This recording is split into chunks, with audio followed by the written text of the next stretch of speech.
माध्यम से सुनते हैं, चाहे कोई वो सीडी सुनते हैं, डीवीडी सुनते हैं, या किसी टीवी चैनल पर सुनते हैं, या परमात्मा के इस सच्चे दरबार में सतलोक आश्रम बरवाला जिला हिसार में आकर के ये वचन सुनते हैं, वो बहुत ही पुण्यकर्मी प्राणी हैं। और इस ज्ञान को सुनकर जो इसका अनुसरण करता है, इस ज्ञान को ग्रहण करके फिर इसके अनुसार वो कार्य क्रिया करता है, यानी दीक्षा लेता है, फिर आजीवन मर्यादा में रह के भक्ति करता है, तो वो विशेष पुण्यकर्मी प्राणी होते हैं। गुरुपद सेवै बिरला कोई, जापै कृपा साहेब की होई। गुरु जी की पद माने पद्धति, गुरु जी के द्वारा, सतगुरु के द्वारा बताई गई पद्धति यानी पूजा की विधि के अनुसार जो साधना करते हैं वो परमेश्वर के विशेष कृपा पात्र होते हैं। जो सत्संग सुनते हैं वो भी पुण्यात्मा होती हैं, और सत्संग सुन के जो तड़फ उठती हैं, तिलमिला जाती हैं दीक्षा प्राप्त करने के लिए और परमात्मा पाने के लिए, और वो दीक्षा ग्रहण करके आजीवन मर्यादा में रह के ये सफलता प्राप्त कर लेते हैं, उनके ऊपर परमात्मा की विशेष रजा होती है। आप जी उन विशेष कृपा पात्रों में से हैं जिनके ऊपर परमात्मा ने विशेष रजा बख्शी है। इतनी सर्दी के अंदर और कहां कहां से कितने लंबे सफर को तय करके आप छोटे छोटे बच्चों को साथ लेकर इस दरबार में पहुंचे हो, आपके ऊपर परमात्मा घना प्रसन्न है।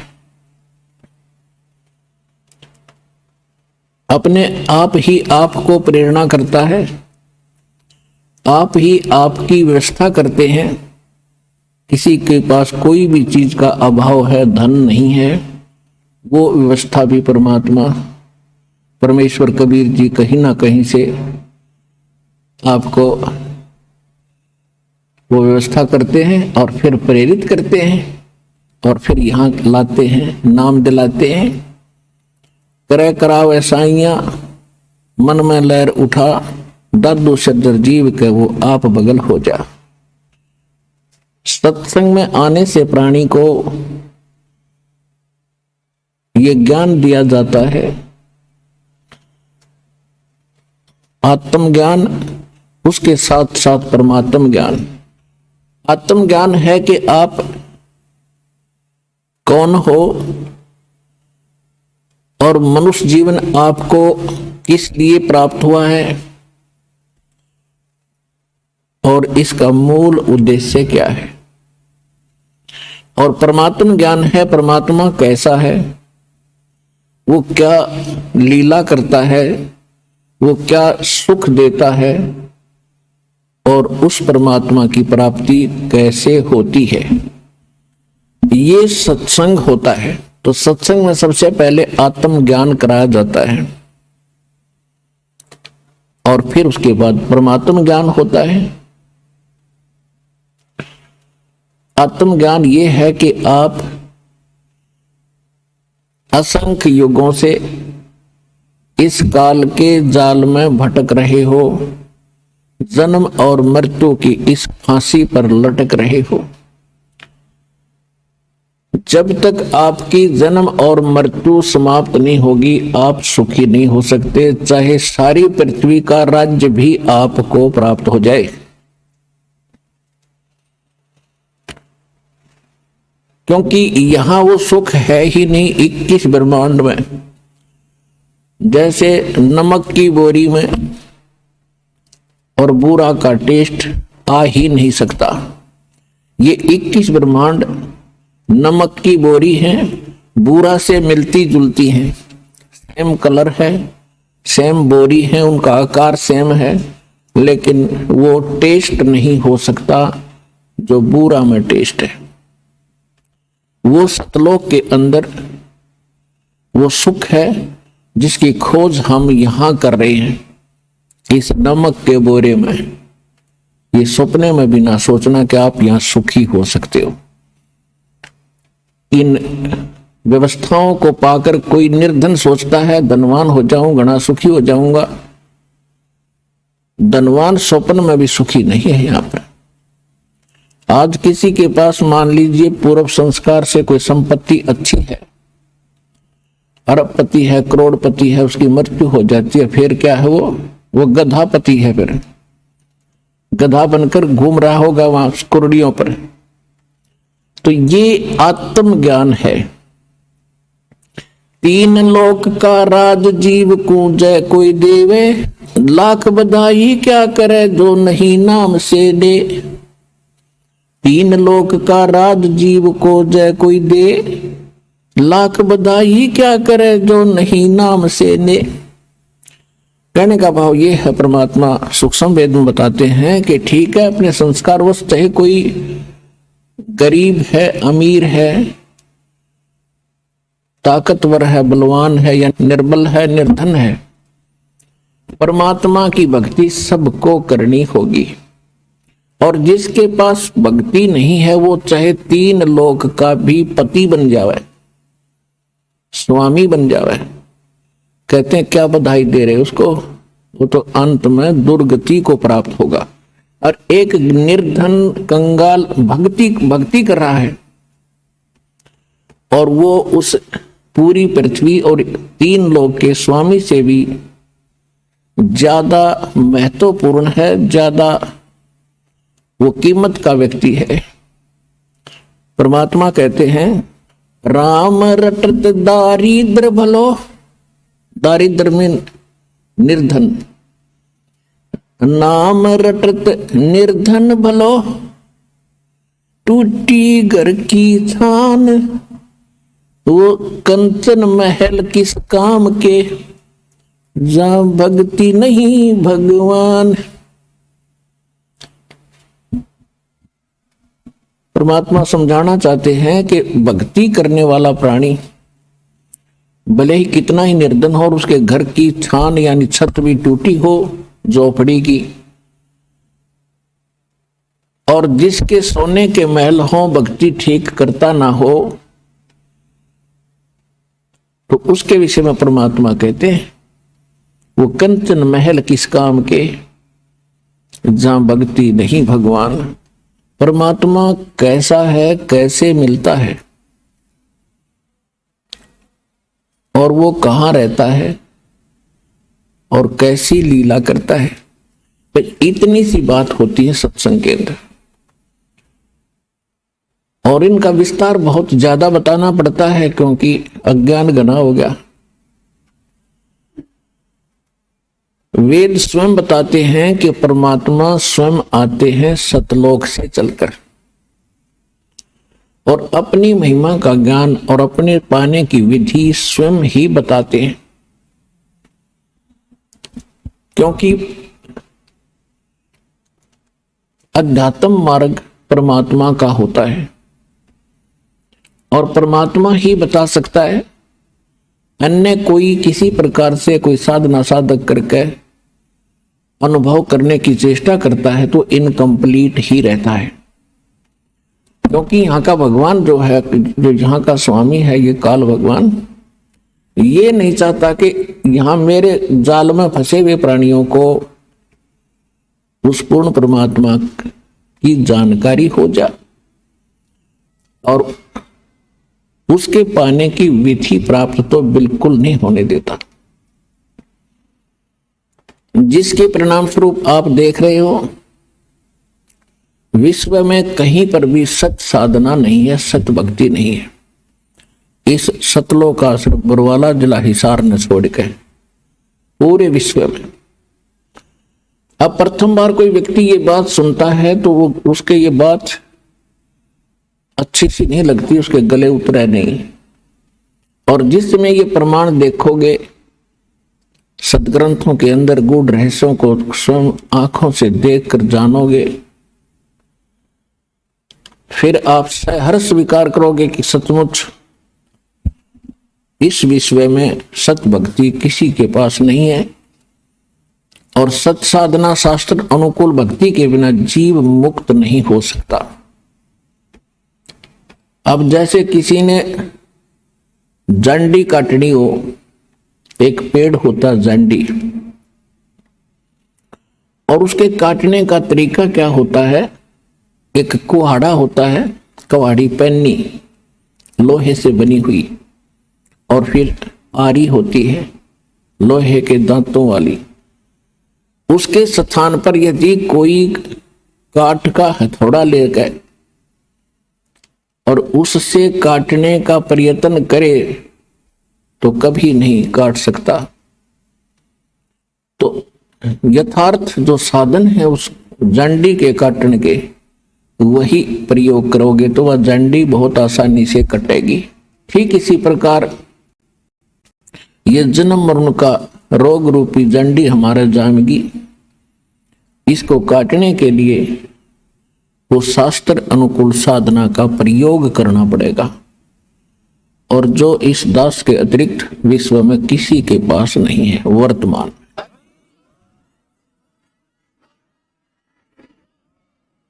और जिन महापुरुषों ने यह जंडी काटी अर्थात मोक्ष प्राप्त किया, उन्होंने भी यही औजार प्रयोग किए थे जो दास आपको दे रहा है, बता रहा है, सुना रहा है, दिखा रहा है।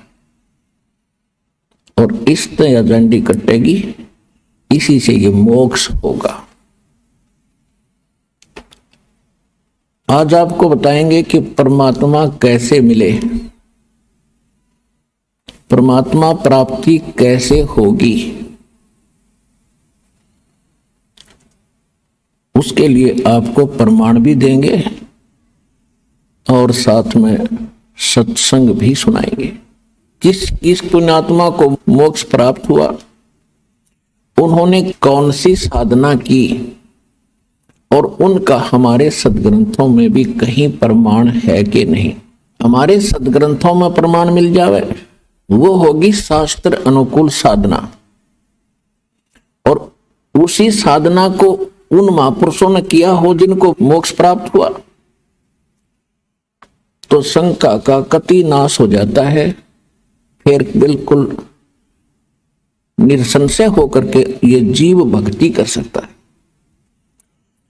सबसे पहले हमने अपने सदग्रंथों में से चुनना होगा, जानना होगा कि वो सदग्रंथ कौन से हैं जिनको हम ऑथेंटिक मान सकते हैं, जिनको हम आधार मानकर भक्ति कर सकते हैं।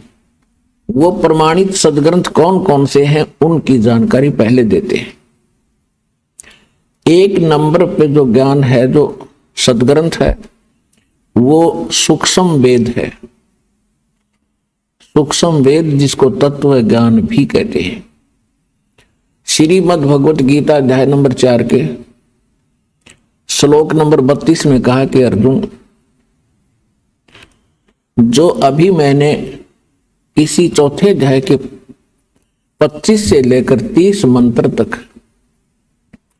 जो जानकारी आपको बताई है कि कोई तो देवताओं की पूजा करता है, कोई केवल स्वाध्याय करता है, और कोई हठ योग करता है, घोर तप तपता है, कोई घोर अहिंसावादी व्रत रखता है, जैसे मुंह पर पट्टी बांध कर नंगे पैरों घूमता है,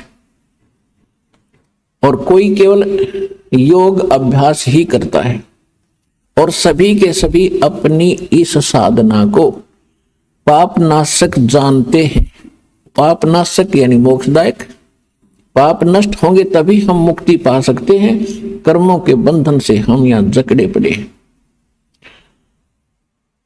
यदि उन साधकों को ये पता चल जाए कि ये शास्त्र अनुकूल साधना नहीं है तो वो त्याग देंगे। उनको पता नहीं है तभी तो अपनी अपनी साधनाओं को सब श्रेष्ठ मानकर कर रहे हैं। चाहे कोई मंगलवार का व्रत रख रहा है, चाहे कोई शुक्रवार का, चाहे कोई किसी देव को पूज रहा है या भैरव भूत बतालों को पूज रहे, सभी के सभी अपनी साधनाओं को वो सत्य मान रहे हैं। तो यहाँ गीता अध्याय नंबर 4 के श्लोक 32 में गीता ज्ञानदाता कहता है कि इन धार्मिक यज्ञों की, यज्ञ माने धार्मिक अनुष्ठानों की जानकारी विस्तार के साथ सच्चिदानंद घन ब्रह्म की वाणी में लिखी गई है। सच्चिदानंद घन ब्रह्म की वाणी में विस्तार के साथ कही गई है और वो परमात्मा द्वारा अपने मुख कमल से बोली जाती है। वो तत्व ज्ञान कहलाता है, उसको सूक्ष्म वेद कहते हैं। चौथे अध्याय के 34वें श्लोक में गीता ज्ञानदाता कहता है कि उस तत्व ज्ञान को मैं नहीं जानता, उसके लिए किसी तत्वदर्शी संत की खोज करो और उनको दंडवत प्रणाम करने से, कपट छोड़ के उनकी विनम्रता से प्रसन्न करने से और सेवा करने से वो तत्वदर्शी संत उस तत्व ज्ञान का उपदेश करेंगे। तो गीता ज्ञान दाता ने स्पष्ट कर दिया कि जो गीता में मैं ज्ञान आपको अध्यात्म ज्ञान बता रहा हूं, ये कंप्लीट नहीं है, ये संपूर्ण नहीं है, इसमें वो तत्व ज्ञान नहीं है, वो सूक्ष्म वेद नहीं है। लेकिन ये भी नहीं कह सकते कि ये श्रीमद् भगवत गीता का ज्ञान गलत है। श्रीमद् भगवत गीता का ज्ञान कौन सा ज्ञान है? चारों वेदों का निष्कर्ष है, चारों वेदों का निष्कर्ष है। ये शॉर्ट में, संक्षिप्त में बहुत कुछ गहरा ज्ञान है। और इसके साथ साथ इस काल भगवान ने इसमें थोड़ी सी अटकल अपना मत प्रवेश करके गड़बड़ी की है, लेकिन वो वेदों से उसकी जांच करके हम इसके मत को रिजेक्ट कर देंगे।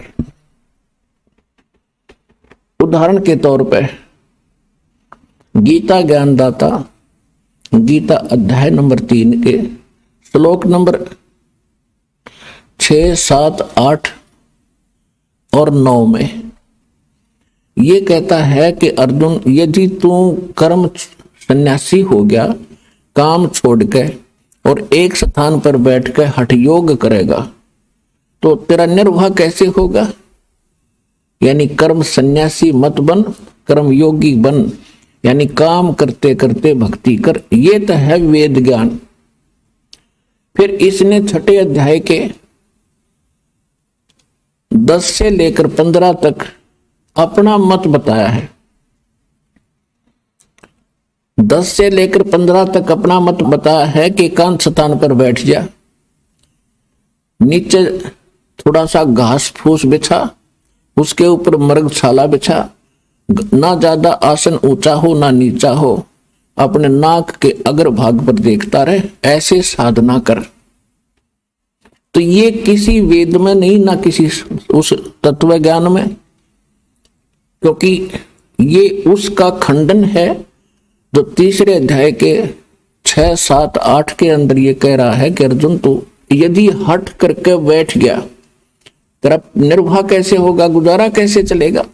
तो काम भी कर, भक्ति भी कर। 8वें अध्याय के 5 और 7 श्लोक में यह स्पष्ट करता है कि अर्जुन, तू युद्ध भी कर, मेरी भक्ति भी कर। यही यजुर्वेद अध्याय नंबर 40 के मंत्र नंबर 15 में है कि अर्जुन, उसमें कहा है कि ओम कर्तु समर किलबे समर और कर्तुम समर। ओम नाम का जाप काम करते करते सिमरण करो, विशेष कसक के साथ सिमरण करो, मनुष्य जीवन का मूल कर्तव्य जान के ओम का सिमरण करो।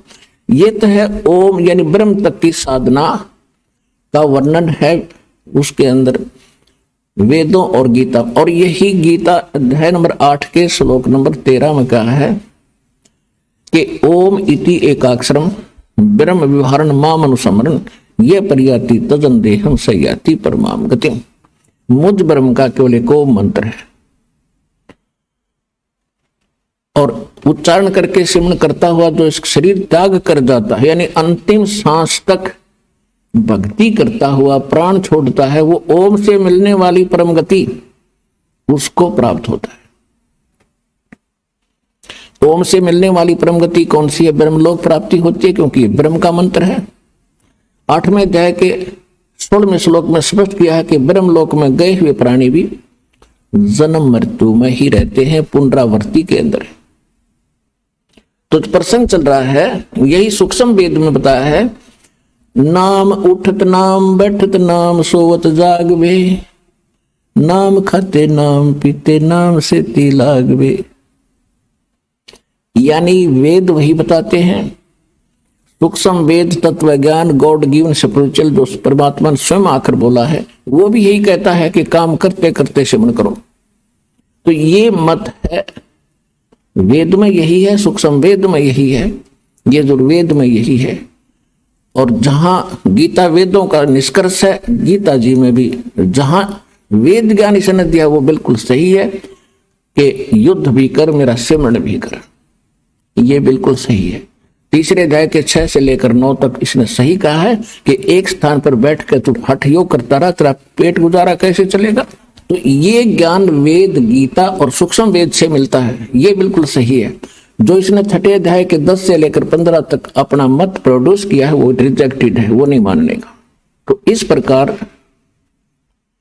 हमने इन सदग्रंथों को चुनना है कि कौन से शास्त्र हमारे भक्ति में सहयोगी हैं और सत्य हैं, ऑथेंटिक हैं, जो गॉड गिवन हैं। चारों वेद इस काल भगवान को, ब्रह्म को, पूर्ण परमात्मा ने दिए थे। उन्होंने दिया तो कंप्लीट स्पिरिचुअल नॉलेज था, ये सूक्ष्म वेद भी साथ था।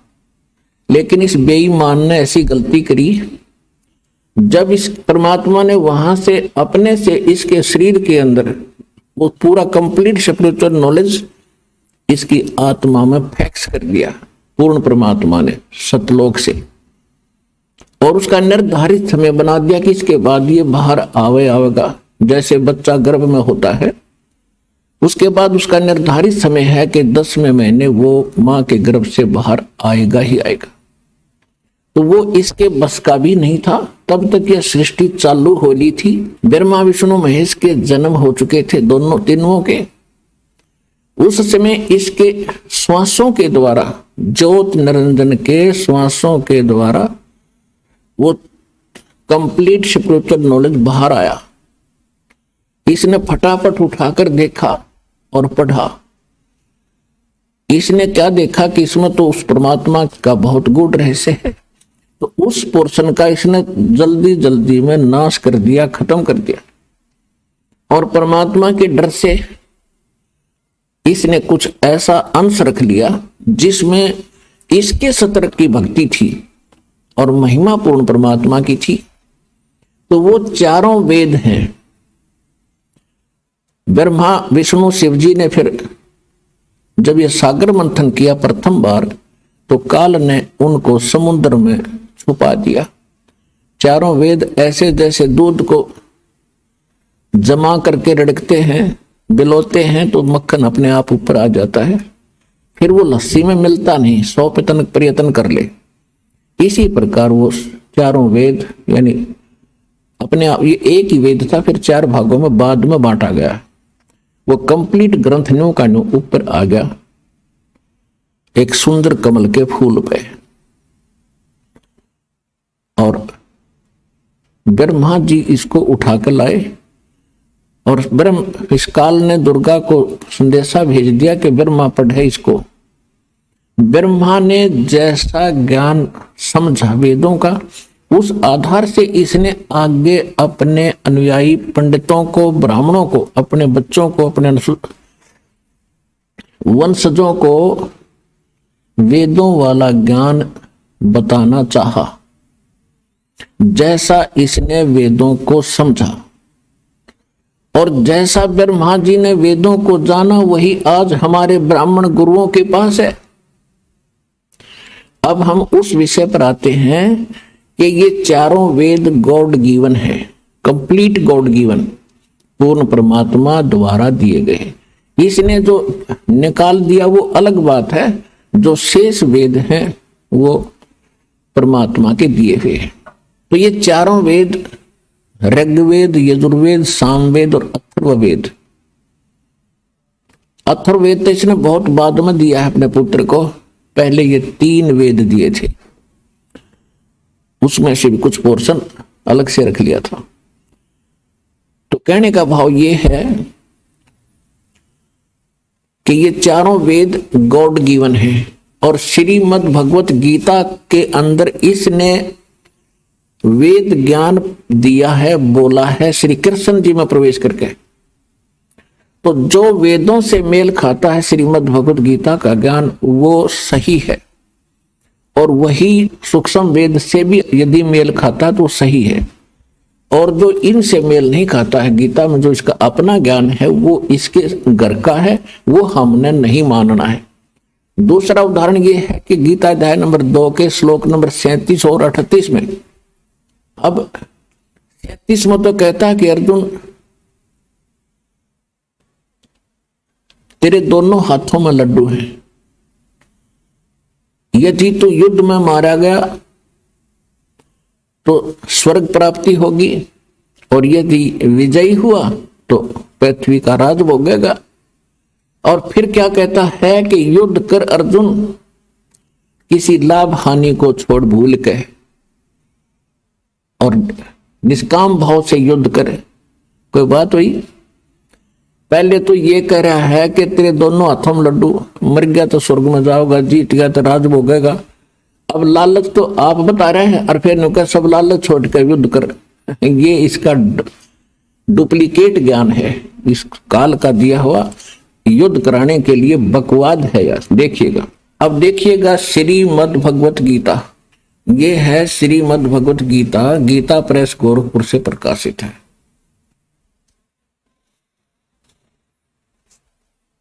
इसके संपादक कौन है देखिएगा, गीता प्रेस गोरखपुर से प्रकाशित है, और जयदयाल गोविंद का इसके अनुवादक है। पहले आपको दूसरा अध्याय का 33 और 38 दिखाते हैं। ये देखिए, अध्याय नंबर 2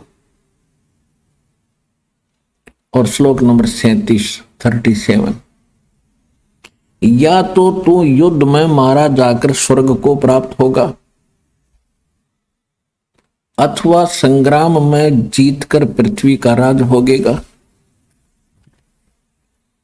इस कारण से अर्जुन युद्ध के लिए निश्चय करके उत्तिष्ठ खड़ा हो जा। और फिर क्या कहे देख, काल भगवान का जाल, कहते जय पराजय, लाभ हानि और सुख दुख को समान समझकर उसके बाद युद्ध के लिए तैयार हो जा। इस प्रकार युद्ध करने से तू पाप को नहीं प्राप्त होगा। बताओ, ये कोई ज्ञान है? लाभ हानि और जय पराजय को भूल ले। लाभ हानि छोड़कर बेमतलब कौन लठमठा होगा?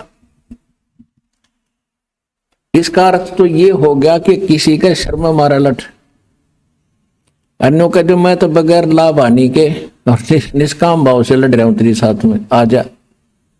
तो कोया ये, और ऊपर कह रहा है कि युद्ध में मारा गया तो स्वर्ग जाएगा, और जीत गया तो पृथ्वी का राज भोगेगा, इसलिए लठ था। तो ये है इसकी बकवाद युद्ध कराने के लिए, ये हमने स्वीकार नहीं करनी जो श्रीमद् भगवत गीता में। अब आपको दिखाते हैं अध्याय नंबर 3 का श्लोक नंबर 6, 7, 8। ये देखिएगा, अध्याय नंबर 3 है ये, तृतीय अध्याय। इसमें प्रथम श्लोक में क्या कहा है, प्रथम से देख लेते हैं कि हे जनार्दन, यदि आपको कर्म की अपेक्षा ज्ञान श्रेष्ठ मान्य है तो फिर हे केशव मुझे भयंकर कर्म में क्यों लगाते हो, मुझसे युद्ध क्यों करा रहे हो। फिर यहां अर्जुन पूछ रहा है कि आपके ये दोगली सी बातें मुझे अच्छी नहीं लग रही। मिले हुए से वचनों से, यानी दोगले, कहीं जो है विरोधाभास आपके वचनों में आभास हो रहा है, तो ये मिले जुले से वचनों से मेरी बुद्धि को मानो मोहित कर रहे हैं। इसलिए उस एक बात को निश्चय करके कहिए जिससे मैं कल्याण को प्राप्त हो जाऊं। अब तीसरे में क्या कहा है, हे निष्पाप, ये भगवान बोला है, ये इतने को भगवान श्री कृष्ण महाराज बोले, इतनी अकल थी, यो काल बोल रहा है इसमें। हे निष्पाप, इस लोक में दो प्रकार की निष्ठा मेरे द्वारा पहले कही गई है, और उनमें सांख्य योगियों की निष्ठा तो ज्ञान योग से और योगियों की निष्ठा कर्म योग से होती है। फिर क्या कहता है, मनुष्य ने तो कर्मों का आरंभ किए बिना निष्कर्मता को, यानी ये तो अपनी सोच है, प्राप्त होता, और न कर्मों के केवल त्याग मात्र से सिद्धि यानी सांख्य निष्ठा को प्राप्त होता है। आगे फिर कहता, निसंदेह कोई भी मनुष्य किसी भी काल में क्षण मात्र भी बिना कर्म किए नहीं रहता, क्योंकि सारा मनुष्य समुदाय प्रकृति जनित गुणों द्वारा परवश हुआ कर्म करने के लिए बाध्य किया जाता है। छठे में, जो मूढ़मती मनुष्य समस्त इंद्रियों को हठ पूर्वक ऊपर से रोककर मन से उन इंद्रियों के विषयों का चिंतन करता रहता है, वह मिथ्याचारी और दंभी कहा जाता है। फिर सातवें में क्या कहा है, किंतु हे अर्जुन, जो पुरुष मन से इंद्रियों को वश में करके अनासक्त हुआ समस्त इंद्रियों द्वारा कर्म योग का आचरण करता है, वही श्रेष्ठ है। यानी तो हट करके बैठ गया तो बाहर से तो दिखाई देगा भक्ति कर रहा है, समाधि लगाने की चेष्टा कर रहा है, लेकिन ये मन किसी समय भी कोई ना कोई सोचे बिना ये रहता नहीं। अब इसके लिए कहा कि तू काम भी कर, भक्ति भी कर, इस कर्म इंद्रियों को लगाए रख, काम भी कर और भक्ति भी कर। ये देखिए, अब कहते हैं जो इन कर्म इंद्रियों को जो रोक कर चिंतन करता है, और वो मिथ्याचारी और दंभी यानी पाखंडी कहा जाता है कि कोई हट करके बैठता है, जैसे 2.5 घंटे सुबह 2.5 घंटे शाम, ये राधा स्वामी वाले और अन्य तकरीबन यह गुट्टी पे हुए सब ने, कहते ये पाखंडी लोग हैं, दंभी हैं, ये साधना नहीं है भक्ति करने की। देखना 7वें में स्पष्ट कर दिया है कि किंतु अर्जुन,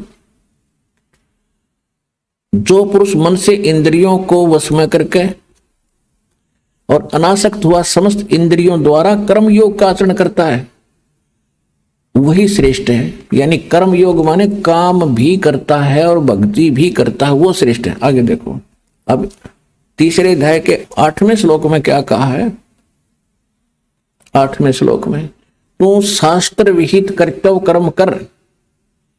शास्त्र विहित माने शास्त्रों में वर्णित वो साधना कर्तव्य कर्म कर जो कर्ण योग्य हैं क्रियाएं, क्योंकि कर्म ना करने की अपेक्षा है, यानी एक स्थान पर बैठ के हठ योग करने की अपेक्षा कर्म करना श्रेष्ठ है, तथा कर्म न करने से तेरा शरीर निर्वाह गुजारा भी तो नहीं सिद्ध होगा। हो गया सिद्ध। इस 8वें श्लोक में बिल्कुल स्पष्ट कर दिया है कि काम भी कर, यदि हठ और शास्त्र अनुकूल साधना कर, और यदि काम छोड़कर हठ योग करके बैठ गया, तेरा पेट कैसे भरेगा। ये है वेद ज्ञान। और देखो 9वें में क्या कहा है, इसमें कहा कि ज्ञान यज्ञ के निमित्त किए जाने वाले कर्मों से अतिरिक्त, यानी यज्ञ माने धार्मिक अनुष्ठान भक्ति कर्म के अतिरिक्त किए जाने वाले कर्म अतिरिक्त दूसरे कर्मों में लगा हुआ ही यह मनुष्य समुदाय कर्मों से बंधता है। इसलिए अर्जुन आसक्ति से रहित होकर उस ज्ञान के निमित्त, तदार्थ मान उस ज्ञान के नहीं, उस परमात्मा पाने के निमित्त कर्तव्य कर्म कर। अब ये तो है वेद ज्ञान, क्योंकि सूक्ष्म वेद और यजुर्वेद ये दोनों प्रमाणित करते हैं कि नाम उठत नाम बैठत नाम सोत जागवे, नाम खाते नाम पीते नाम से ती लागवे। सूक्ष्म वेद। यजुर्वेद कहता है 40वें अध्याय का 15वां मंत्र, ये देखिएगा यजुर्वेद, ये देखिएगा यजुर्वेद, ये कहां से प्रकाशित है, प्रकाशक है सार्वदेशिक आर्य प्रतिनिधि सभा 2/5 महर्षि दयानंद भवन, रामलीला मैदान, नई दिल्ली से। और यजुर्वेद आर्य भाषा भाष्य महर्षि दयानंद सरस्वती द्वारा इसका अनुवाद किया गया है और ये यहां से मुद्रित है। अब हम इसके 40वें अध्याय में चलते हैं। ये 40वां इसका अंतिम अध्याय है और ये लास्ट के ही मंत्र चल रहे हैं इसके अंदर। देखिएगा, ये है यजुर्वेद और 4400 यानी 40वां अध्याय 4400 और इसका मंत्र नंबर 15। हम संस्कृत भी पढ़ लेंगे जोड़ जाड़ कर, हिंदी तो आवे अपन, यह देवनागरी लिपि है। वायुर अनिलम अमृतम अथेदम भस्मांतम शरीरम। ओम करतो समर किलबे समर और करतुम समर है 15वां श्लोक। इसका क्या अर्थ है? वायु अनिलम अमृतम अथ इदम भस्मांतम शरीरम। इसका अर्थ है कि जब तक तेरा शरीर का नाश हो तब तक, अनल माने होती वायु, इस वायु यानी श्वास के द्वारा सेवन करना होता ओम का। तो इसमें क्या बताया है कि ओम करतु समर किलबे समर। नीचे देखिएगा, ओम करतो समर किलबे समर और करतुम समर। और देख इस अज्ञानी दयानंद का अनुवाद दिखाऊंगा, क्योंकि इनको कोई ज्ञान नहीं था। ये सिर्फ संस्कृत भाषा अवश्य जानते थे, तत्व ज्ञान इनके पास था नहीं, जिस कारण से इन्होंने जहां इनकी बुद्धि ने काम नहीं किया उड़ंगा कर दिया। अब इसका सीधा अर्थ है कि ओम करतु समर, ओम का जाप काम करते करते सेवन कर। अब इसके अनुवाद से आपको और आसानी से सिद्ध होगा कि यो भी कोशिश कर रहा है, अर्थ तो ठीक करने की चेष्टा कर रहा है, लेकिन विचलित होने के कारण ये निष्कर्ष नहीं दे पा रहा। देखिएगा, ये इनका अनुवाद है दयानंद जी का। करतो माने कर्म करने वाले जीव तू शरीर छूटते समय, ये ओम लिखा है, ये ओम लिखा। इसने जैसे ये कर्तु है, कर्तु का अर्थ कर दिया कर्म करने वाले जीव, बिल्कुल ठीक है। और ओम का भी यहां अर्थ लिखना था, ओम ही लिखना था। ओम माने ओम को, समर माने समण कर, किलबे माने अपने सामर्थ्य के लिए परमात्मा और उनके अपने स्वरूप का समरण माने समण कर, कर्तव्य माने अपने किए का समण कर।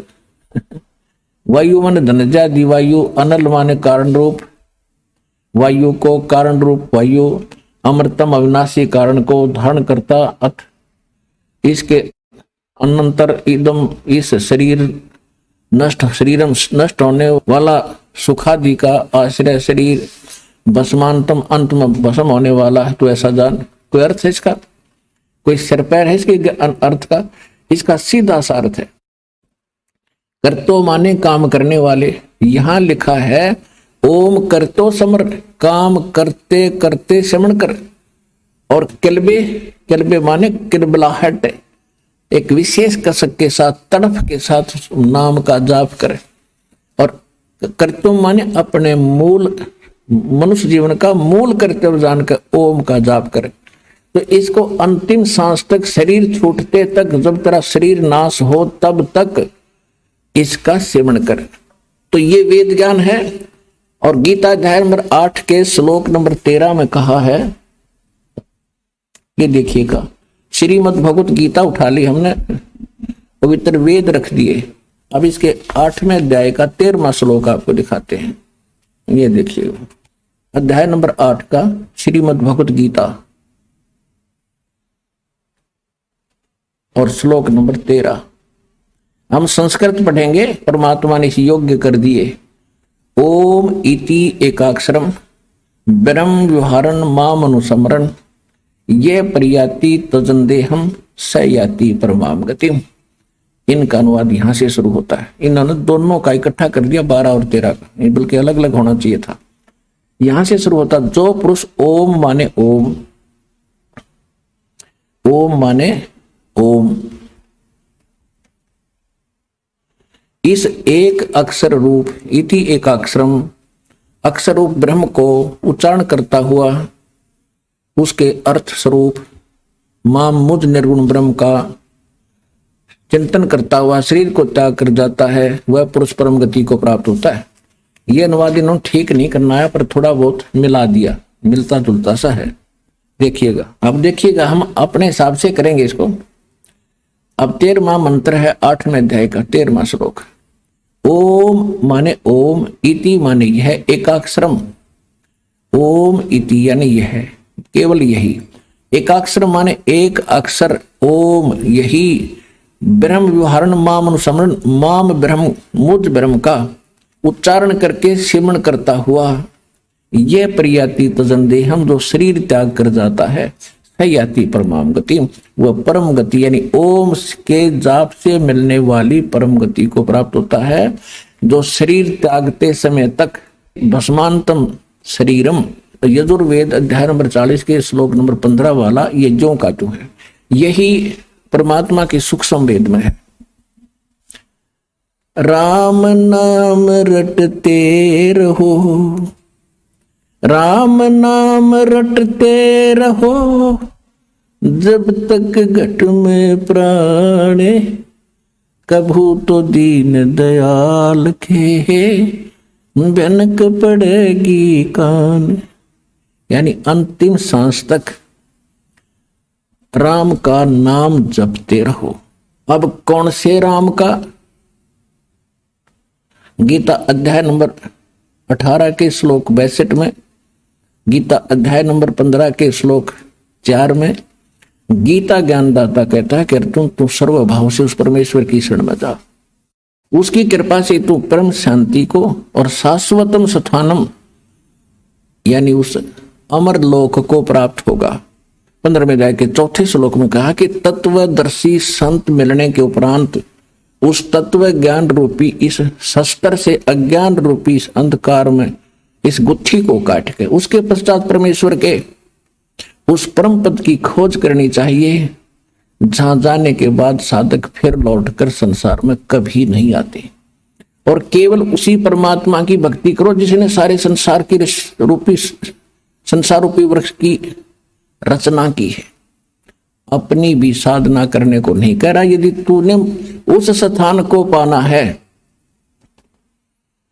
अमरलोक को पाना है, सतलोक को पाना है और जन्म मरण का ये झंझट छुटवाना है, तो तत्वदर्शी संतों की खोज कर और उसी भगवान की भक्ति कर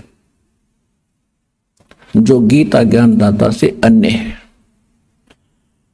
अब पवित्र यजुर्वेद, पवित्र सूक्ष्म वेद और पवित्र श्रीमद् भगवत गीता में वेद ज्ञान, ये एक ज्ञान है, ये बिल्कुल सही है। अब ओम नाम से क्या प्राप्ति होती है? ब्रह्मलोक। इससे पहले थोड़ा सा आपको देवी पुराण दिखाऊंगा। पुण्यात्माओं, आप जी ने बहुत दिन सुन लिए राम कृष्ण और सुदामा की कथाएं, वो तो अच्छी बात है। एक धार्मिक व्यक्तियों को कोई ना कोई सहारा चाहिए था, हम उसमें लगे रहे। लेकिन अब जब बच्चे सियाने हो जाएं तो वो बच्चे जो स्कूल में पढ़ते हैं वो आजीवन पहली का कायदा नहीं पढ़ना चाहिए उन्होंने। अगर सफलता पानी है तो आगे की क्लासेज भी अटेंड करनी पड़ेंगी। तो वो सतलोक आश्रम बरवाला में उसे आगे की पढ़ाई पढ़ाई जाती है, वो सुनिएगा। अब ओम नाम किसका है? ओम नाम से क्या प्राप्ति होती है ये देखिएगा। श्रीमद् देवी भागवत यानी श्री देवी पुराण गीता प्रेस गोरखपुर से प्रकाशित है। श्रीमद् देवी भागवत सचित्र मोटा टाइप, संक्षिप्त केवल हिंदी, संपादक हनुमान प्रसाद पोदार, चमनलाल गोस्वामी, और ये यहां से प्रकाशित है। इसके मुद्रक और प्रकाशक हैं गीता प्रेस गोरखपुर। इसके 562 पृष्ठ पर आपको ले चलते हैं। उसमें क्या वर्णन है कि देवी यानी दुर्गा जी हिमालय राजा को ज्ञान बता रही है और वो कह रही है कि आप मेरी भक्ति भी छोड़ दो, केवल ब्रह्म की पूजा करो, ब्रह्म की। तो उसका ओम नाम है। ओम नाम का जाप ब्रह्म पाने का उद्देश्य करके करोगे तो आप ब्रह्म लोक में चले जाओगे, ब्रह्म के पास जो ब्रह्म लोक में रहता है। देखिएगा, यह है 562 पृष्ठ संक्षिप्त देवी भागवत। हम नीचे आते हैं। देवी के द्वारा हिमालय को ज्ञानो उपदेश, ब्रह्म स्वरूप का वर्णन। श्री देवी जी कहने लगी, पर्वतराज, ये तो पहले अपने विषय में बताती है, फिर कहती है उस ब्रह्म का क्या स्वरूप है यह बतलाया जाता है, जो प्रकाश स्वरूप सबके अत्यंत समीप स्थित हृदय रूप गुहा में स्थित होने के कारण गुहाचर नाम से प्रसिद्ध और महान पद अर्थात परम प्राप्य है। समस्त प्रजा के ज्ञान से परे है, उसने किसी भी प्रजा को उसका ज्ञान नहीं है, अर्थात किसी की बुद्धि में आने वाला नहीं, यह तुम जानो। जो परम प्रकाश रूप, जो सूक्ष्म से भी अत्यंत सूक्ष्म है, जिसमें संपूर्ण लोक और उन लोकों में निवास करने वाले प्राणी सचित हैं, वही ये अक्षर ब्रह्म है। अब पुण्यात्मा इस परमात्मा के द्वारा दिए गए सूक्ष्म वेद रूपी पैमाने से आप इन सभी देवी और देवताओं के ज्ञान के सतर से परिचित हो जाओगे। अब ये देवी जी ब्रह्म को कहीं अक्षर ब्रह्म कह रही है, कहीं परम अक्षर कह रही है। देखो, और फिर गीता से प्रमाणित करेंगे आपको कि सरपुरुष अलग है, अक्षर पुरुष अलग है, और परम अक्षर पुरुष वो सुप्रीम पावर है। यहां देखिए, वही अक्षर ब्रह्म है। देवी जी कह रही है, ब्रह्म को कह रही है, ब्रह्म ही अक्षर ब्रह्म है। वही सबके प्राण है, वही सबकी वाणी है, और वही सबके मन है। वह यह परम सत्य और अमृत अविनाशी तत्व है। सौम्य उस वेदने योग्य लक्ष्य को तुम वेदन करो, मन में हो जाओ। अब हम ज्यादा ना करें, यहाँ के क्या करिए, अक्षर रूप ब्रह्म को लक्ष्य बनाकर वेदन करो। प्रणव यानी ओम तो धनुष है, जीवात्मा बाण है, ब्रह्म और ब्रह्म को उसका लक्ष्य कहा जाता है। यानी जीवात्मा ओम का जाप करे, ब्रह्म पाने का उद्देश्य रखे। अब यहां कहती है उस एकमात्र परमात्मा को यानी ब्रह्म को जाने, दूसरी सब बातों को छोड़ दे। अपनी पूजा को भी कह रही है, मेरी भी पूजा छोड़ दे तू। यही अमृत रूप परमात्मा के पास पहुंचाने वाला पुल है। संसार समुद्र से पार होकर अमृत स्वरूप परमात्मा को प्राप्त कराने का यह सुलभ साधन है। इस आत्मा का, परमात्मा का ओम के जप के साथ ध्यान करो। इससे अज्ञान अंधकार से सर्वथा परे और संसार समुद्र से उस पार जो ब्रह्म है उसको पा जाओगे। तुम्हारा कल्याण। ओम का जाप कर ब्रह्म प्राप्ति हो जाएगी। और वो कहां रहता है ब्रह्म? वह है, आप 563 पर पढ़ रहे हैं, वह है यह सबका आत्मा ब्रह्म, ब्रह्मलोक रूप दिव्य आकाश में स्थित है, ब्रह्मलोक में रहता है। ठीक। अब श्रीमद देवी भागवत में देवी जी ने स्वयं बता दिया, ओम का जाप कर, यह ब्रह्म का मंत्र है, इसके जाप से ब्रह्म प्राप्ति हो जाएगी। वो ब्रह्म लोक में चला जाएगा, वो वहां रहता है। अब गीता अध्याय नंबर 8 के श्लोक नंबर 16 में कहा है कि ब्रह्म लोक में गए हुए प्राणी भी जन्म मृत्यु के अंदर है। देखिएगा, ये है श्रीमद् भगवत गीता। हमने अब उठा ली, श्री देवी पुराण रख दी।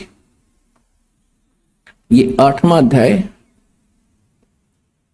ये 8वां अध्याय, और इसका हमने 13 पढ़ लिया। देखिए 16 में, 8वें अध्याय का 16वां श्लोक क्या देता, प्रमाण देता है कि हे अर्जुन, ब्रह्मलोक पर्यंत सब लोग पुनरावर्ती में हैं। ये पुनरावर्ती को स्टार लगा के या नीचे विश्लेषण किया है, अर्थात जिनको प्राप्त होकर पीछे संसार में आना पड़े ऐसे। इसलिए पुनरावर्ती उसको कहते हैं जो उसको प्राप्त होकर भी जन्म मृत्यु में सदा रहे, आना पड़े वापस। वहां गए हुए प्राणी भी वापस आते हैं ब्रह्मलोक में। अब यहां इन्होंने थोड़ी सी गलती की है, परंतु हे कुंती पुत्र, मुझको प्राप्त होकर पुनर्जन्म नहीं होता। ये अनुवाद गलत किया इन्होंने। देखो, पुण्यात्माओं, यदि ये ऐसे विद्वान होते तो मुझे क्या जरूरत थी इनके मत्था पचाई करने की। अगर हम इनके इस अनुवाद को श्रेष्ठ माने कि गीता ज्ञानदाता ब्रह्म ये कह रहा है कि मुझे प्राप्त होकर फिर किसी का जन्म मृत्यु नहीं होगा, तो गीता अध्याय नंबर 2 श्लोक नंबर 12, गीता अध्याय नंबर 4 के श्लोक 5 और 9, गीता अध्याय नंबर 10 के श्लोक नंबर 2, 3 गलत हो जाते हैं, जिनमें यह कहता है कि अर्जुन तेरे और मेरे बहुत जन्म हो चुके, तू नहीं जानता मैं जानता हूं। तो एक खाकनवाद इनका। इसका अर्थ यहां पर यह बनता है कि जो ये नहीं जानते अर्जुन, विद्यते माने विद धातु से बना है विद्यते, जो ये नहीं जानते, विद्यते माने नहीं जानते कि ब्रह्मलोक में गए हुए भी पुनरावर्ती में हैं, तो वो लोग मुझे प्राप्त होकर भी पुनर्जन्म को प्राप्त होते हैं। इसका सीधा अर्थ ये बनता है। इन्होंने गलत किया है। देखिएगा अध्याय नंबर 2 के और श्लोक नंबर 12 को आपको दिखाते हैं। ये देखिएगा, गीता अध्याय नंबर 2 और श्लोक नंबर ये 12। इसमें कहा कि अर्जुन न तो ऐसा है कि मैं किसी काल में नहीं था, अथवा तू नहीं था, अथवा ये राजा लोग नहीं थे, और नहीं ऐसा है कि ऐसा है कि इससे आगे हम सब नहीं रहेंगे। यानी तेरी मेरी, तू और मैं पहले भी जन्मे थे, आगे भी जन्मते रहेंगे। फिर देखिए अब चौथे अध्याय के 5 और 9 में, ये है श्रीमद् भगवत, ये है चौथा अध्याय और श्रीमद् भगवत गीता, श्रीमद् भगवत गीता और अध्याय चौथे अध्याय का 5वां श्लोक। अब यहां इसका अनुवाद है, हे प्रणतम अर्जुन, मेरे और तेरे बहुत से जन्म हो चुके हैं, उन सबको तू नहीं जानता किंतु मैं जानता हूं। अब देखिए 9 में क्या कहा है कि हे अर्जुन, मेरे जन्म और कर्म दिव्य माने अलौकिक हैं। इस प्रकार जो मनुष्य तत्व से जान लेता है वह शरीर को त्याग कर फिर जन्म को प्राप्त नहीं होता और मुझे ही प्राप्त होता है। अब यह यू क्या कहता है कि जो इसका सीधा सा अर्थ है कि अर्जुन तेरे और मेरे बहुत जन्म हो चुके हैं और मेरे जन्म और कर्म अलौकिक हैं, यानी और जो इनको नहीं जानता वो मुझे ही प्राप्त होता है, जो इस तत्व से परिचित नहीं है वो मुझे ही प्राप्त रहता है, और मेरे और तेरे जन्म मृत्यु बहुत होली है। सीधी सी बात है। अब 10वें अध्याय का दूसरा श्लोक कति कंसेप्ट क्लियर कर देगा। ये देखिएगा 10वां अध्याय श्रीमद् भगवत गीता, ये यहीं पर है। मेरी उत्पत्ति को प्रभाव माने जन्म को न देवता लोग जानते हैं और न महर्षि जानते हैं, क्योंकि मैं सब प्रकार से देवताओं का और महर्षियों का आदि कारण हूं। अब इससे क्या सिद्ध हो गया? गीता ज्ञान दाता ये ब्रह्म है, ज्योत निरंजन काल है, सर्वपुरुष है। इसका जन्म परमात्मा कबीर जी से हुआ। एक अंडे में उसके वचन शक्ति से एक आत्मा उसमें प्रवेश हुई, तब ये परमात्मा के वचन से इसका जन्म हुआ। और इस ज्योत निरंजन से और दुर्गा से ब्रह्मा विष्णु महेश और सब अन्य प्राणियों की उत्पत्ति हुई। तो ये कह रहा है कि मेरे जन्म को ना देवता जानते, ब्रह्मा विष्णु महेश, ना ये ऋषि जान सकते, क्योंकि ये मेरे से जन्मे हैं। तो जैसे पिता की डेट ऑफ बर्थ संतान नहीं जानते, पिता के जन्म को संतान नहीं जान सकती, दादा बता सकता है। तो सबके जो दादाजी, सबके जनक कबीर परमेश्वर जी ने आकर हमें बताया है इसके जन्म को, और जो आज दास ने आपके सामने खोला है।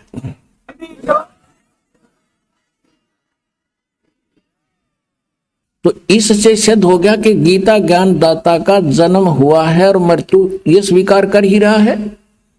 तो गीता अध्याय नंबर 8 के श्लोक नंबर 16 में ये अनुवाद इन्होंने जो किया है वो बिल्कुल गलत किया है कि मुझे प्राप्त होकर फिर पुनर्जन्म नहीं होता और ब्रह्मलोक में गए हुए सबकी पुनरावृत्ति होती है।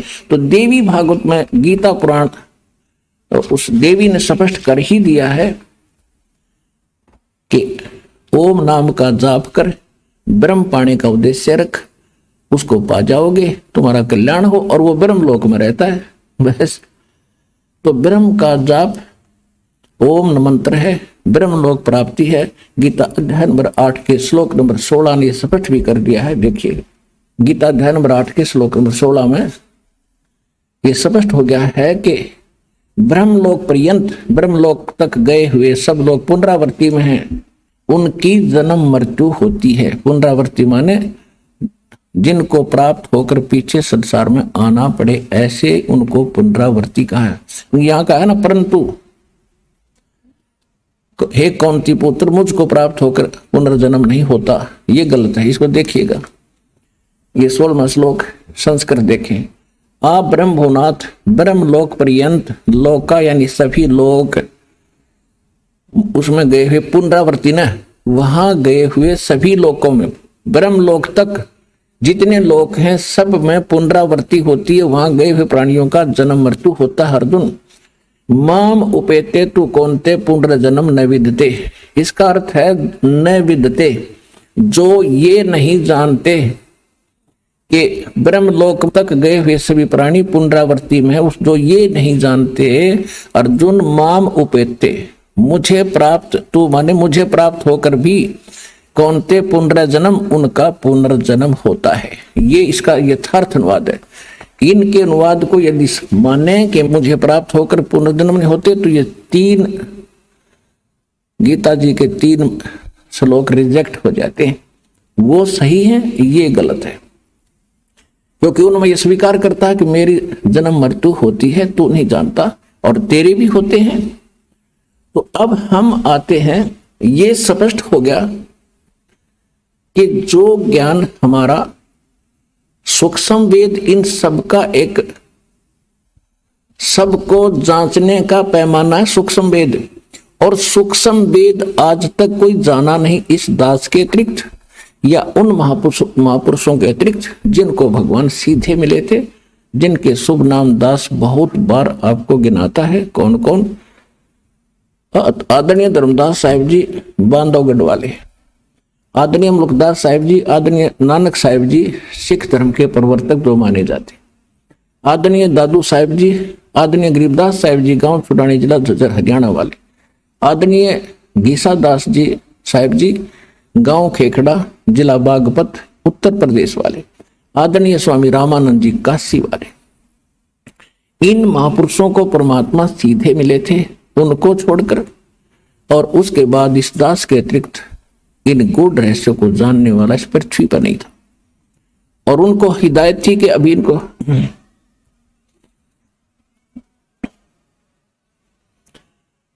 और उन महापुरुषों को सख्त हिदायत थी कि अभी ये सार्वजनिक ना करना। धर्मदास मेरी लाख दुहाई, ये सार शब्द की तबार न जाई, सार शब्द बाहर जो पढ़ी, बिचली पीढ़ी हंस न तरही। धर्मदास मेरी लाख दुहाई, ये मूल ज्ञान कहीं बार न जाई, मूल ज्ञान बाहर जो पढ़ी, बिचली पीढ़ी हंस नी तरही। मूल ज्ञान और सार नाम को तब तक छुपाई जब तक द्वादश पंथ ना मिट जाए। जब तक ये काल के सारे पंथ ना मिटे तब तक इसको छुपा के रखना। और बिचली पीढ़ी, यदि ये पहले सार्वजनिक हो गया तो मेरा दास आवेगा, वो कैसे भिन्नता बताएगा। तो सभी महापुरुषों को, नानक साहिब जी को भी यही कह दिया था कि इसको, इस मंत्र को भी किसी को मत बताना। अब ये तो स्पष्ट हुआ, ये प्रमाणित हुआ कि सूक्ष्म वेद वो तो कंप्लीट स्पिरिचुअल नॉलेज है। ये देखिएगा श्रीमद् भगवत गीता अध्याय नंबर 4 का श्लोक नंबर 32, इसको भी थोड़ा निर्णय करेंगे आज। इसका चौथे अध्याय का 34वां श्लोक, ये देखिएगा यजुर्वेद अध्याय नंबर 4 का और श्लोक नंबर 32। इसमें क्या लिखा है? एवं बहुविधा यज्ञा वितता ब्रह्मणे मुखे। यो ब्रह्मणे मुखे यहां गड़बड़ कर रखी इन्होंने अनुवाद में। कर्मजान विदितान सर्वान एवं ज्ञातवा विमोक्ष से। इन्होंने अनुवाद कैसा किया है कि इस प्रकार और भी बहुत तरह के, यानी ये पहले जो बताए हैं 25 से लेकर 30 तक का जो ज्ञान पहले बताया इसने, ये चौथे अध्याय का चौथा अध्याय और 25वें श्लोक से इन्हें शुरू किया है कि दूसरे अपने माने कुछ दूसरे योगीजन देवताओं के पूजन रूपी यज्ञ माने धार्मिक अनुष्ठान, धार्मिक कार्यों का अनुष्ठान बलि भारती अनुष्ठान किया करते हैं। कुछ तो देवताओं की पूजा करते हैं और कुछ ब्रह्म अग्नि, ये परब्रह्म नहीं ब्रह्म की पूजा करते हैं। और कुछ आत्म यानी अपने आत्मचिंतन ही करते रहते हैं।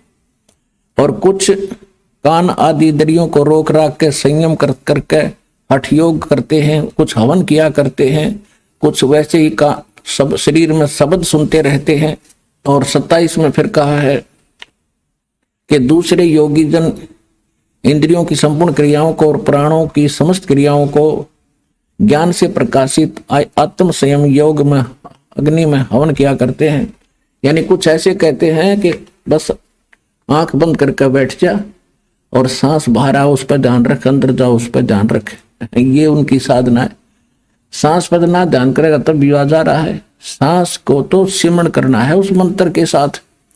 तो यहां देखो 28 में क्या कहा है कि कुछ कई प्रकार के द्रव्य संबंधी यज्ञ करते हैं, जैसे भंडारे कर दिए, कांबड़ बांट दिए। कुछ तपस्या करते हैं, हठ योग करते हैं। और कुछ योग करते हैं, केवल योग अभ्यास। जैसे कुछ ये देखो टीवी का ऊपर न पैर कर लिए, तले न सर घनी देर तो खड़े रहे, को पेट न घुमा घुमा कति इससे काम लागे रहे। कुछ इससे भक्ति समझते हैं। अब आगे देखो चौथे अध्याय में हम 28वां पढ़ रहे हैं। यहां से योग रूप करते हैं। और कुछ अहिंसावादी तीक्ष्ण व्रतों से युक्त यत्नशील पुरुष स्वाध्याय रूप ज्ञान यज्ञ करते हैं। कुछ तो अहिंसावादी तीक्ष्ण व्रत, जैसे मुंह पर पट्टी बांध के नंगे पैरों घूमना, सूर्यास्त होने के बाद खाना नहीं खाना, इस तरह की ये जो करते हैं, कुछ तो ऐसा करते हैं। और कुछ स्वाध्याय करते हैं, गीता का पाठ कर लिया, वेदों के कुछ मंत्र पढ़ लिए, जप जी का जाप कर लिया। कहती सभी के सभी अपने और दूसरे कितने योगी जन अपान प्राणवायु को हवन करते हैं, यानी प्राण ये योगिक क्रिया करते हैं प्राणायाम आदि करके और अपने आप को रिलैक्स महसूस कराते हैं। बस यही भक्ति है। तो ये प्राण वायु में अपान वायु को हवन करते हैं। और अन्य कितने ही नियमित आहार यानी अल्पाहार करते हैं। एक बार खाना खा लिया, सारा दिन में एक रोटी या केवल दूध पी लिया। प्राणायाम पुरुष प्राण और अपान की गति को रोककर प्राणों को प्राणों में ही हवन किया करते हैं, यानी सांस मद को देखते रहते हैं। और ये सभी साधक यज्ञों द्वारा पापों का नाश कर देने वाले, यज्ञों को जानने वाले हैं। इसका अर्थ ये है कि ये सभी जो क्रिया कर रहे हैं ये अपनी साधना को पाप नाशक जानते हैं, इसलिए कर रहे हैं। जब इनको पता चल जाएगा तो डरे ढोरे हो तो कौन करेगा इनको? कोई भी जो साधना कर रहा है उसको सही मान रहा है तभी तो कर रहा है। अब आपको पता चला, आपने त्याग दी तुरंत, नहीं तो पहले आप इसी ने फाइनल मान रहे थे, जैसी भी साधना कर रहे थे। इसका ये अर्थ है। अब 32वें श्लोक पर आते हैं हम, चौथे अध्याय के 32वें श्लोक देखिएगा, अध्याय नंबर 4 का अब श्लोक नंबर 32। इसमें कहा है कि इस प्रकार, इनका अनुवाद पढ़ते हैं, इस प्रकार और भी बहुत तरह के यज्ञ इन्होंने यहां गड़बड़ कर दी। ब्रह्मणे मुखे का अर्थ कर दिया वेद की वाणी में, नहीं ये लिखना था सच्चिदानंद घन ब्रह्म की वाणी। मुख माने मुख कमल से जो बोलता है, ब्रह्मणे माने क्या है ये दिखा। अपना आत्मा गुरु बिन काहू न पाया ज्ञाना, जो थोथा भूस छड़े मूड किसाना। गुरु बिन वेद पढ़े जो प्राणी, समझन सारे रहे अज्ञानी। ये सारे अज्ञानी थे, किसी को भी कख पता नहीं था अध्यात्म मार्ग का, और बने बैठे थे महर्षि मुरलेश्वर आचार्य और शंकराचार्य। अपना जीवन नाश करा, हमारे पूर्वज डबो दिए, भूत बनवा दिए।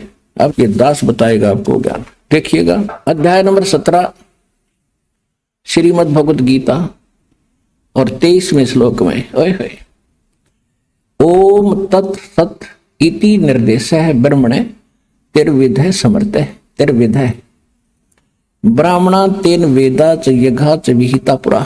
23 नंबर, इसमें अनुवाद सही किया इन्होंने। ओम ओम तत् तत् सत सत, तत् और सत का इन्हें सपने में भी ना पता लग गया। अब ये गूढ़ रहस्य हैं। आज का जो सत्संग है कि विशेष होगा आपके लिए।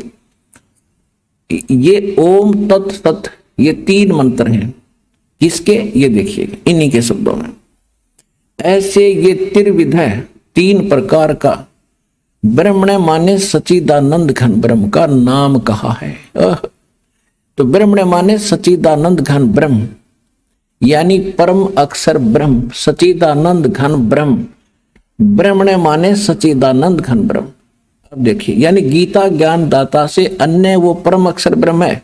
जैसे गीता अध्याय नंबर 7 के श्लोक नंबर 29 में गीता ज्ञान दाता ने कहा कि अर्जुन, जो मेरे इस ज्ञान का आश्रय कर लेगा, कि तत्वदर्शी संत की खोज कर लेगा, उसके पश्चात जो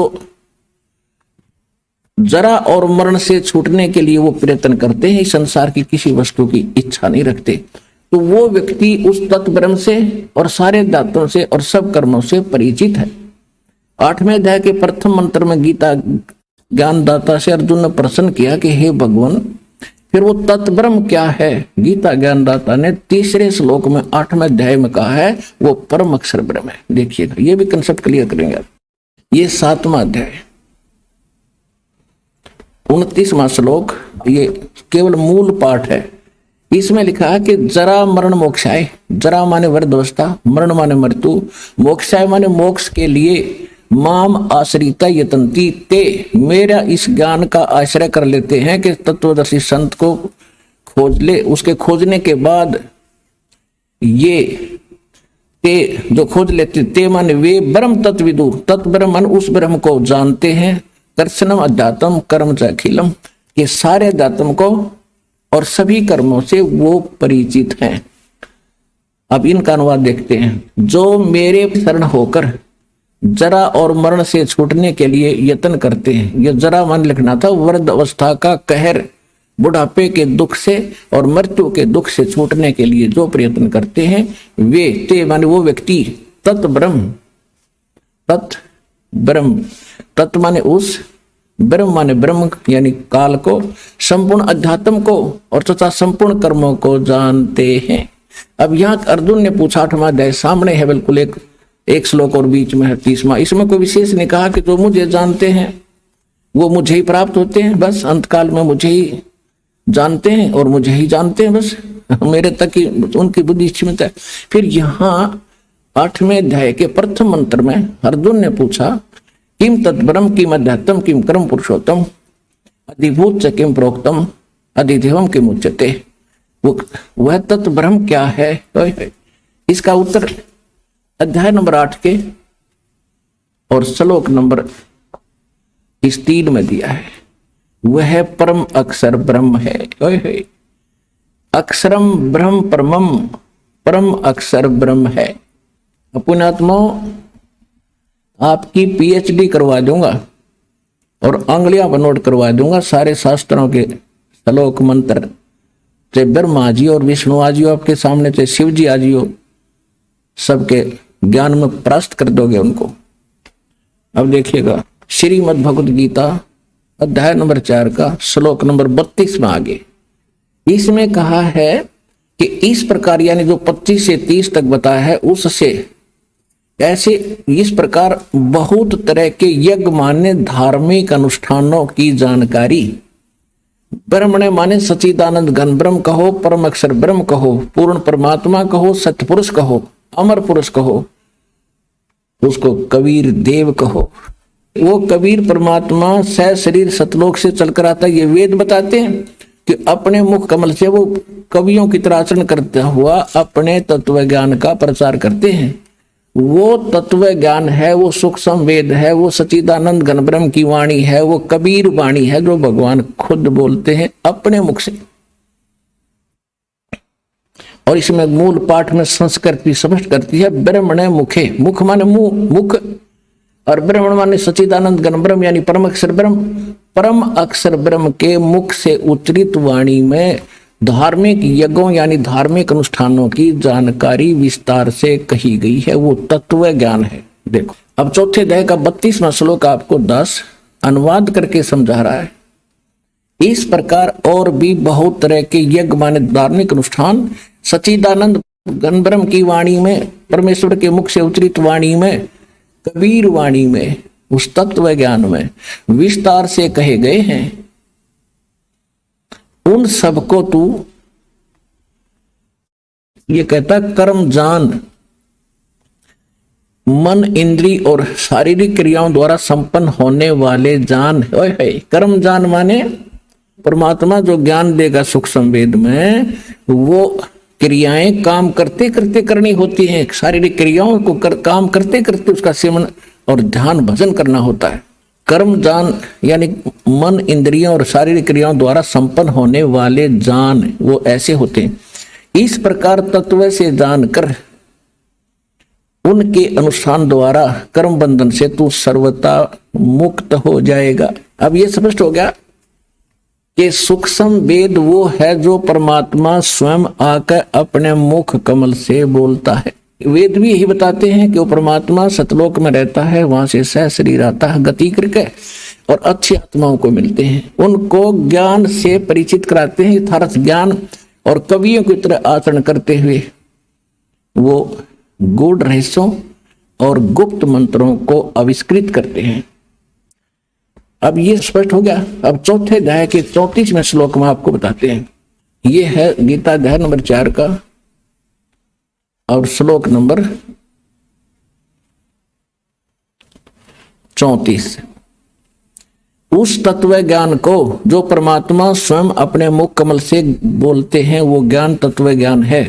उस ज्ञान को तत्वदर्शी ज्ञानियों के पास जाकर समझ, उनको भली भांति दंडवत प्रणाम करने से, प्रणिपाते और उनकी सेवा करने से, कपट छोड़कर प्रसन्न करने से, सरलता पूर्वक प्रसन्न करने से वे परमात्म तत्व को जानने वाले तत्वदर्शनी, वह तत्वदर्शी संत, विद्वान, ज्ञानी माने विद्वान पुरुष तुझको तत्व ज्ञान का उपदेश करेंगे। अब वो तत्व ज्ञान है जो स्वयं परमात्मा अपने मुख कमल से बोलता है। वो कैसे आता है,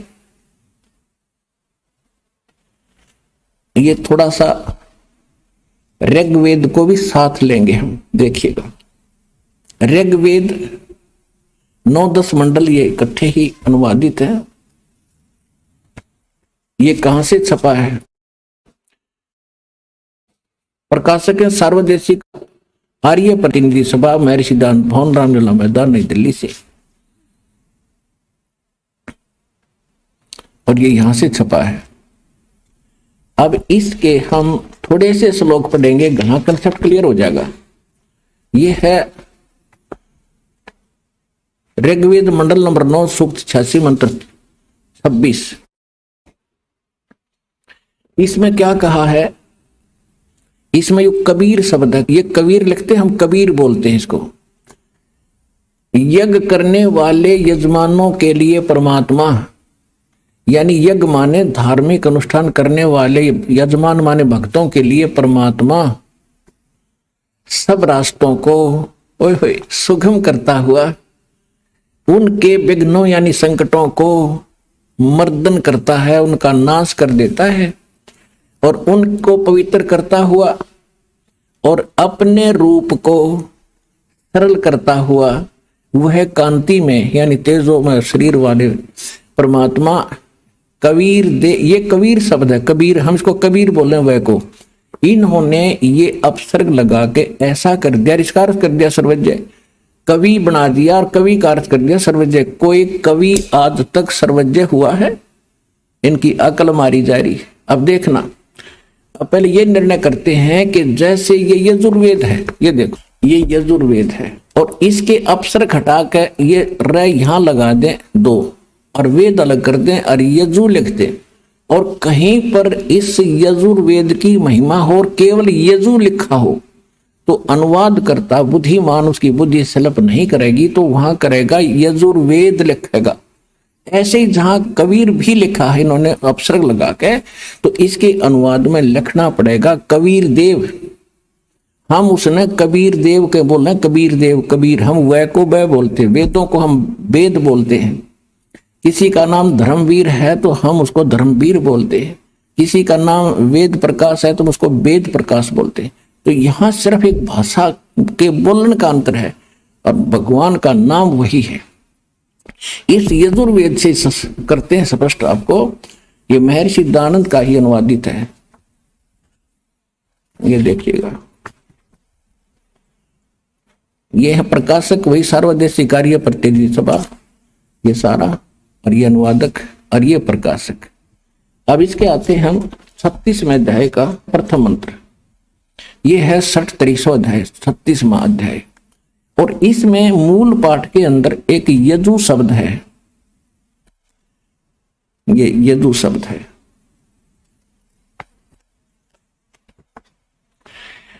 रच्चम वाचम प्रपदे मनो यजु प्रपदे, ये यजु शब्द है ओनली, ये यजुर्वेद की महिमा है यहां पर। तो यहां पर इस महर्षि दानंद ने ठीक अनुवाद कर दिया। यहां देखो ये इसी का अनुवाद है, ये लिखता है वाणी की प्रेरणा को प्राप्त हो मनन करने वाले अंतःकरण के तुल्य, यजु माने यजुर्वेद को प्राप्त हो। तो यहाँ यजुर्वेद की महिमा थी, बेशक यजु लिखा था तो इन्होंने यजुर्वेद लिखना पड़ा। अगर यजु भी लिखा है तो ये अंडरस्टूड है कि उसको समझाने के लिए यजुर्वेद लिखना पड़ेगा कि यजुर्वेद के विषय में कहा जा रहा है। ठीक इसी प्रकार अब हम फिर आते हैं इस ऋग्वेद, इस ऋग्वेद के ऊपर, ये भी ये वहीं से प्रकाशित आपको, ये यहां से, ये इसके प्रकाशक है वही दो, और ये यहां से ये प्रकाशित है। अब हम ऋग्वेद मंडल नंबर 9 सूक्त 86 का मंत्र 26 फिर पढ़ेंगे। ये देखो 26, यज्ञ करने वाले यजमान माने भक्तों के लिए, यज्ञ माने धार्मिक अनुष्ठान यानी भक्ति करने वाले भक्तों के लिए परमात्मा सब रास्तों को सुगम करता है हुआ उनके विघ्नों यानी संकटों का नाश करता है, मर्दन करता है और उनको पवित्र करता हुआ और अपने रूप को सरल करता हुआ। परमात्मा का वहां सतलोक में शरीर की शोभा इतनी है, एक रोम में, एक बाल में, रोमकूप में करोड़ सूर्य मिला दे, करोड़ चंद्रमा, इतना नूर है और पूरी बॉडी का कितना हो गया, मनुष्य दृश्य है परमात्मा। तो अगर वो एज इट इज यहाँ आ जाता, हमारी आंखें बंद हो जाए, हम देख नहीं सकते, तो अपने उस रूप को हल्का तेज पुंज का सरल करके और सिंपल बना कर आते हैं। और यही गरीबदास जी कहते हैं, तेज पुंज तन दे धर के इस विध हमको भेंट ही, इस तरह हमें मिलते हैं वो। अब देखिएगा, अपने रूप को और सरल करता हुआ वह कांति में माने तेजों में शरीर वाले परमात्मा कबीर देव, यहां हम इसको करेंगे कबीर देव, कबीर साहब, ये कबीर परमात्मा, कबीर देव लिखेंगे हम इसको, नोट सर्वज्ञ। वो कबीर देव यानी कबीर साहब विद्युत के समान क्रीड़ा करता हुआ यानी बिजली जैसी गति से, वर्णीय माने वर्णीय पुरुषों को प्राप्त होता है। वर्णीय माने अच्छी आत्माओं को, आदरणीय श्रेष्ठ आत्माओं को वो परमात्मा आकर मिलता है। और वो कहाँ रहता है, देखो यही ऋग्वेद मंडल नंबर 9 सूक्त 86 के मंत्र 27 में स्पष्ट है कि जो परमात्मा ध्रुवलोक के यानी सतलोक के तीसरे पृष्ठ पर विराजमान है। ओहो, वहां बैठा है वो परमात्मा, साकार है। आगे देखो, अब दिखाते हैं इसी ऋग्वेद मंडल नंबर 9 सूक्त 82 का 82 का। ये देखिएगा, ऋग्वेद मंडल नंबर 9 सूक्त 82 और मंत्र नंबर 1 यहां पर है। इसमें कहा है कि जो सर्व उत्पादक प्रभु, सोम माने सबका उत्पादक परमात्मा, प्रकाश रूप सद्गुणों की वृष्टि करने वाला और पापों का हरण करने वाला, सब पापों का नाश करने वाला है, वह है राजीव। राजीव माने राजा के समान, राजा के समान राजीव। ये यहाँ राजीव है, राजीव राजा के। यहाँ देख लो 269 पृष्ठ पे, और ये दिखाएंगे 270 पृष्ठ पे। कोई जो ना कहे पृष्ठ के नाम बदल गए होंगे। 270 पृष्ठ पे राजीव माने राजा के समान। ओए होए, राजा के समान दर्शनीय है, वो देखण में राजा की तरह है, सिंहासन पर बैठा है। आपने परमात्मा के द्वारा बताई हुई वाणी से धर्मदास जी ऊपर देख कर आए थे, वो कल आपने एक सत्संग में सुना भी था कि वहां परमात्मा का एक सिंहासन है, सिंहासन पर परमात्मा विराजमान है, उसके सिर पर मुकुट है। यही गरीबदास जी कहते हैं। अरस कुर्स पर, आसमान के अंतिम छोर पर अरस कुर्स पर सफेद गुमज है, जहां परमेश्वर का डेरा। कहते सवेत चक्र शर मुकुट विराज, ऊपर छतर, सवेत छतर शर मुकुट विराज और देखत ना उस चेहरे रो। ये निराकार निराकार कह बकवास कर रहे हैं कि तुमने साधना ठीक मिली नहीं, भगवान वो दिखाई दिया नहीं जिसके सिर पर सफेद छत्र है, सिर पर मुकुट है और सिंहासन पर विराजमान है। यही वेद बता रहे कि वो परमात्मा देखने में राजा के समान है, राजा की तरह बैठा हुआ मुकुट माकुट पहनकर। वो देखने में राजा के समान दर्शनीय माने देखने जोग के, देखने में उस प्रकार है। और वह है पृथ्वी आदि लोक लोकांतरों के चारों ओर शब्दमान हो रहा है। वह वर्णीय पुरुष को, वर्णीय माने अच्छी आत्मा को, श्रेष्ठ व्यक्ति को, जो दृढ़ भक्त है, ओए होए, जो दृढ़ भक्त है उसको पवित्र करता हुआ मिलता है, उसको आकर मिलता है। और जिस प्रकार विद्युत स्नेह वाले स्थानों को आधार बनाकर प्राप्त होता है। ओए होए, अब देखियो कितना स्पष्ट कर दिया वेद ने कि जैसे वो परमात्मा कबीर देव, वो सबकी रचना करने वाला, पाप नाश करने वाला वो परमात्मा राजा के समान देखने में मनुष्य दृश्य है, और वो वहां से चलकर आता है, अच्छी आत्मा को मिलता जो दृढ़ भक्त होते हैं, जो मालिक ने कह दिया डगमग नहीं हुए, वही उसी तरह चले। जैसे सभी महापुरुषों को कह दिया था परमात्मा ने, जिनको वो मिले थे कि भी इस ज्ञान को अभी छुपा के रखना, इस नाम को कहीं बताना नहीं किसी को, अपने अनुयायियों को। तो इन सभी महापुरुषों ने कति गुप्त कर दिया, लिख दिया, लेकिन आगे छींट नहीं लगने दी। ये दृढ़ भगत थे, इनको गवाह बनाया। तो यहां ये स्पष्ट हो रहा है कि वो परमात्मा ऐसे आता है जैसे आकाशीय बिजली, आकाश की बिजली और कोई धातु विशेष पर गिरती है जहां उसका अट्रैक्शन होता है। पुराने समय में हम छोटे छोटे से जब कभी वर्षा होती थी, बिजली कड़कती थी और बाहर कोई बर्तन रह जाता था आंगन में, उस समय कांसी धातु के थाली बेले गिलास कटोरे होया करते थे, कांसी धातु के। अब तो वो रहे नहीं, कांसी धातु के बेले थाली रहते थे और कांसी धातु पर बिजली विशेषकर गिरती थी। तो हमारी दादी जी कहती थी कि इनको अंदर रख लो, ना तो बिजली गिर जाएगी इन पे।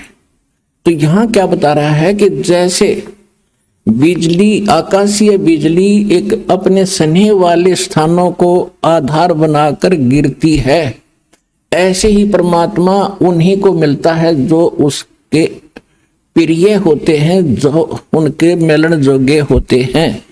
उन्हीं महापुरुषों को आकर भगवान मिलता है। जैसे बिजली गिरती है उसी स्थान पर, उसी धातु पर जिसका उसके प्रेम है, लगाव है, जो उसके अट्रैक्शन है। तो उन महापुरुषों को किन किन को मिले परमात्मा? उन दृढ़ भक्तों को, आदरणीय धर्मदास साहिब जी को, आदरणीय मुल्कदास साहिब जी को, आदरणीय दादू साहिब जी को, आदरणीय नानक साहिब जी को, आदरणीय गरीबदास साहिब जी को, गांव छुरानी जिला जज्जर हरियाणा वाले को, आदरणीय गीसादास साहिब जी गांव खेकड़ा जिला बागपत उत्तर प्रदेश वाले को, आदरणीय स्वामी रामानंद जी काशी वाले को। और वो परमात्मा आते किस लिए हैं ये देखो। ऋग्वेद मंडल नंबर 9 और सूक्त नंबर 82 हम पढ़ रहे हैं। इसका मंत्र नंबर 1 हमने पढ़ लिया, अब 2 पढ़ेंगे। हे परमात्मन, आप किस लिए आते? हे परमात्मन, उपदेश करने की इच्छा से आप, ओए होए, तत्व ज्ञान बताने की इच्छा से आप महापुरुषों को प्राप्त होते हो। ओए होए, आप अत्यंत गतिशील पदार्थ के समान, यानी बहुत स्पीड से हमारे आध्यात्मिक यज्ञों को प्राप्त होते हैं। और आप कबीर देव हैं। इन्होंने सर्वज्ञ कर दिया, बैठा दिया। आप कबीर साहब हैं, आप कबीर देव हैं, शुद्ध स्वरूप हैं। आप हमको सुख दें, प्रेम भाव को उत्पन्न करते हुए। आप सद स्वरूप हैं, हमारे पापों को दूर करके हे सोम, हे अमर परमात्मा, आप हमको सुख दें और प्रेम भाव को उत्पन्न करते हुए पवित्रता को उत्पन्न करें। स्पष्ट हो गया कि आप कबीर देव हैं, कबीर साहब हैं, और ज्ञान उपदेश देने के उद्देश्य के लिए ही आप यहां मिलते हो, आते हो। और दिखाते हैं आपको ऋग्वेद मंडल नंबर 9 सूक्त 20 के और मंत्र नंबर 1 में आपको दिखाते हैं। ये देखिएगा, ऋग्वेद मंडल नंबर 9 सूक्त 20 और मंत्र नंबर 1 में यहां क्या लिख रखा है? पर कबीर देव, ये शब्द लिखा है कबीर देव, ये कबीर परमेश्वर, कबीर देव। इसका अर्थ इन्होंने क्या है? वह परमात्मा कबीर देव। मैं दावी कर दिया कबीर का है, और देव वित्ते कर दिया।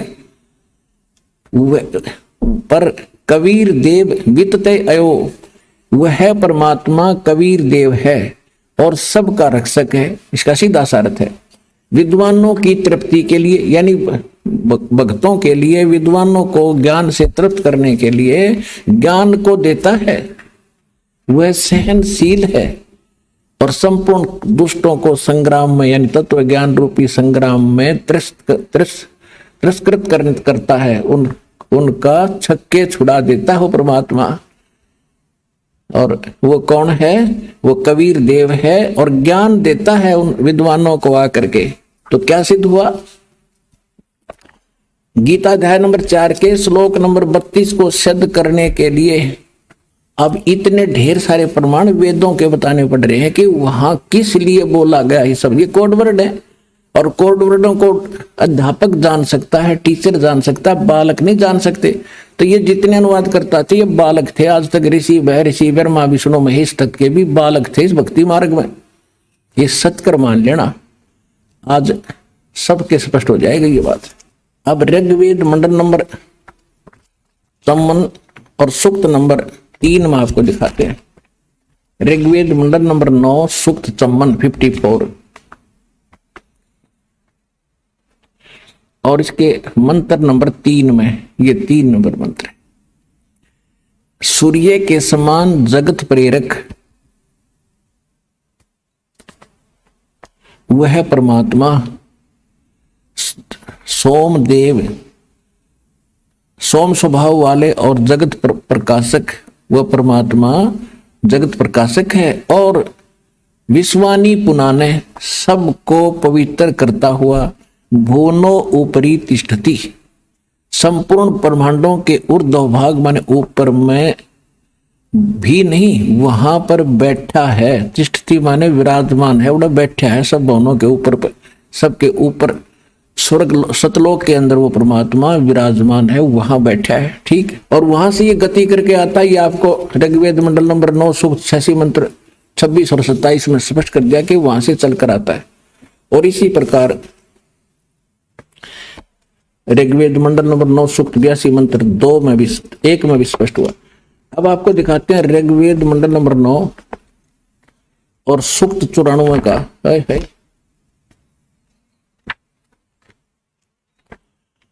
अब ये देखिएगा 94 में ऋग्वेद मंडल नंबर 9 सूक्त 94 94 का और मंत्र नंबर ये यहां देखिएगा 1। इसमें है कि सूर्य के विषय में जैसे रश्मि प्रकाश करती हैं उसी प्रकार मनुष्यों की बुद्धियां अपनी अपनी उत्कृष्ट शक्ति के विषय में करती। यहां सीधा अर्थ यहां है कि वह परमात्मा जिस परमात्मा में सर्वोपरि बलों के समान सब बल है, वह परमात्मा कर्मों का अध्यक्ष होता हुआ और पवतेवन सबको पवित्र करता है, कवियों की तरह आचरण करता हुआ। ये लिख रहे हैं कवियों की तरह आचरण करता हुआ सर्वदृष्ट तो पद के लिए वर्जम ने इंद्रियों के अधिकरण मन के समान अट बट खट और जो अधिकरण रूप है वो श्रेय धाम है बकवास करे। सीधा अर्थ है कि वो कवियों ने वर्जम, वो कवियों की तरह घूमता फिरता जाता आता रहता है, आचरण करता है और तत्व ज्ञान का प्रचार करता है। वर्ज माने जाना घूमना फिरना होता है, कवियों की तरह भोगता है घूमता फिरता है। ये भी स्पष्ट कर दूं आपको। अब वर्ज माने क्या होता है ये भी बता दें। पुण्यात्मा आप तो कति बालक हो, हमने तो आज तक ये मंडी मसाणी पूजी थी, जय गणेश देवा या हनुमान चालीसा पढ़े थे, ये वेद सुने थे, देखे नहीं थे आज तक। और आज आपका उंगलियां पे करा दूंगा, याद करा दूंगा आपको और स्पष्ट कर दूंगा हु इज गॉड।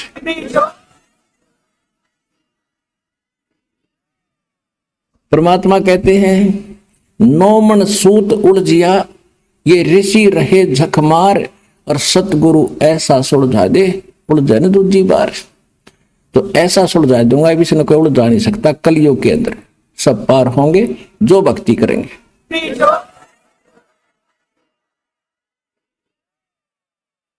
अब देखिए ये है एक डिक्शनरी है, शब्दकोश हिंदी संस्कृत हिंदी कोश।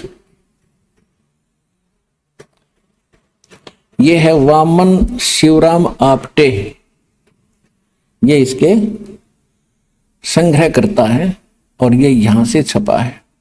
और अब हम इसके चलते हैं 993 पृष्ठ पे। यहां पर वर्ज शब्द है, वर्ज माने जाना चलना प्रगति करना है और विदा होना। ये जाना अर्थ जाना है, जाना चलना प्रगति करना। और यहां देखना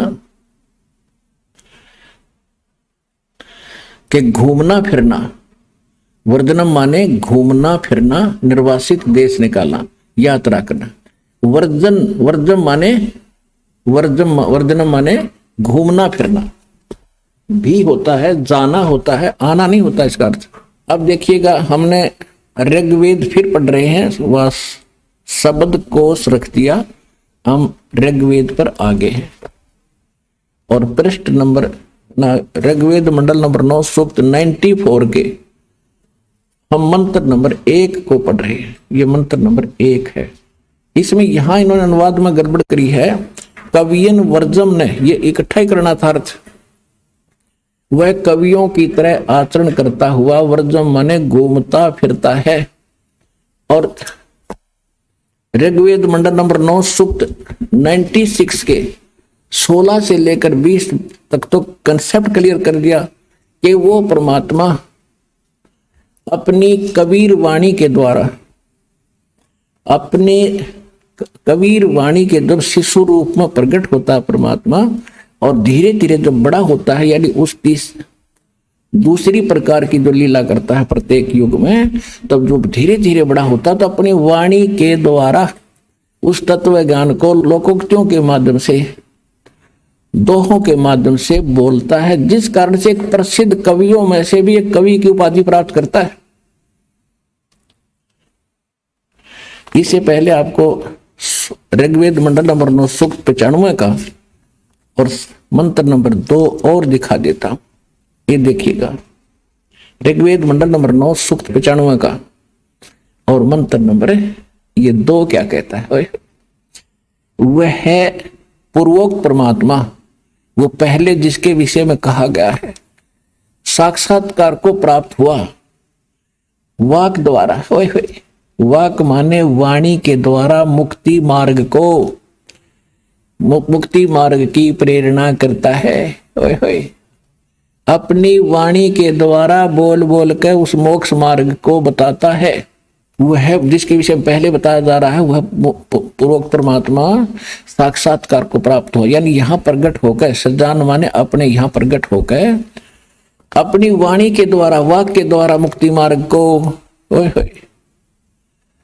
प्रेरणा करता है, मुक्ति मार्ग की प्रेरणा करता है। और क्या बताया है, जैसा कि नौका के पार लगाने के लिए, जैसा कि नौका के पार लगाने के लिए लगाने के समय में नाविक प्रेरणा करता है, और सब देवों का देव वो पूर्ण परमात्मा, गुहानी माने गुप्त, नामा आविष्करणोति, वो गुप्त नाम यानी गुप्त मंत्र, वो गुप्त नामों को का आविष्कार करता है।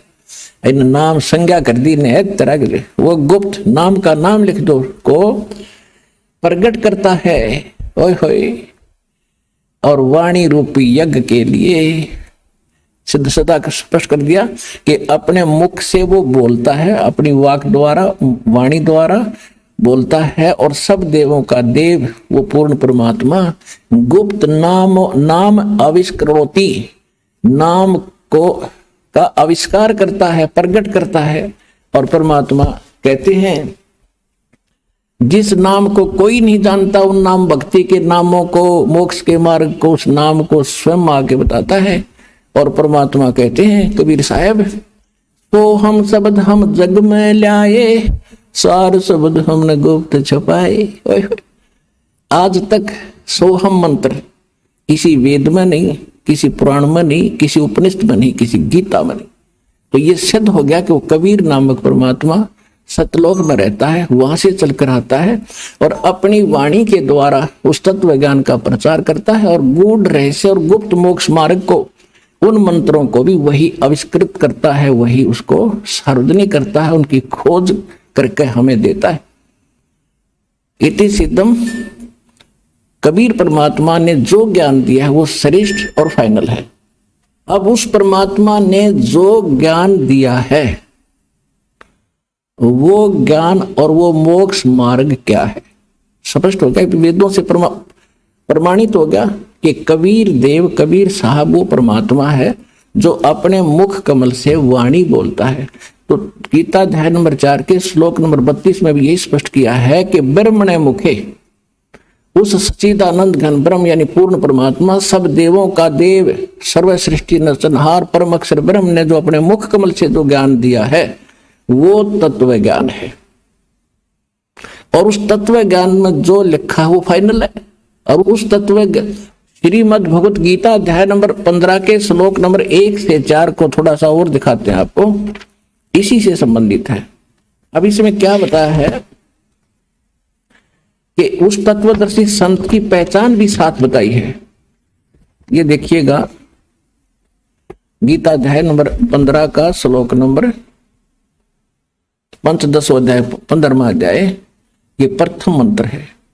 इसमें क्या कहा है कि ऊर्ध्व मूलम, ऊपर को जड़ वाला, अधः शाखम, नीचे को शाखा वाला, अश्वत्थम प्राहु अवम, ये संसार रूपी पीपल का यानी वृक्ष कहा है।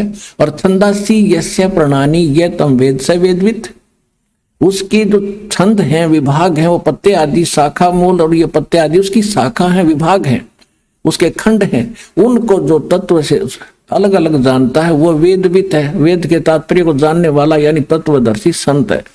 इन्हीं के अनुवाद में ऊर्ध्व मूलम, ऊपर को जड़ वाला, आदि पुरुष परमेश्वर रूपी मूल वाले, अधः शाखम, ये गलत किया इन्होंने। अधः माने नीचे को शाखा करना था। देखो ये 15 में जाके दूसरे श्लोक पे अधः और अधः 2 बार लिखा है, इसका अनुवाद यहां किया इन्होंने।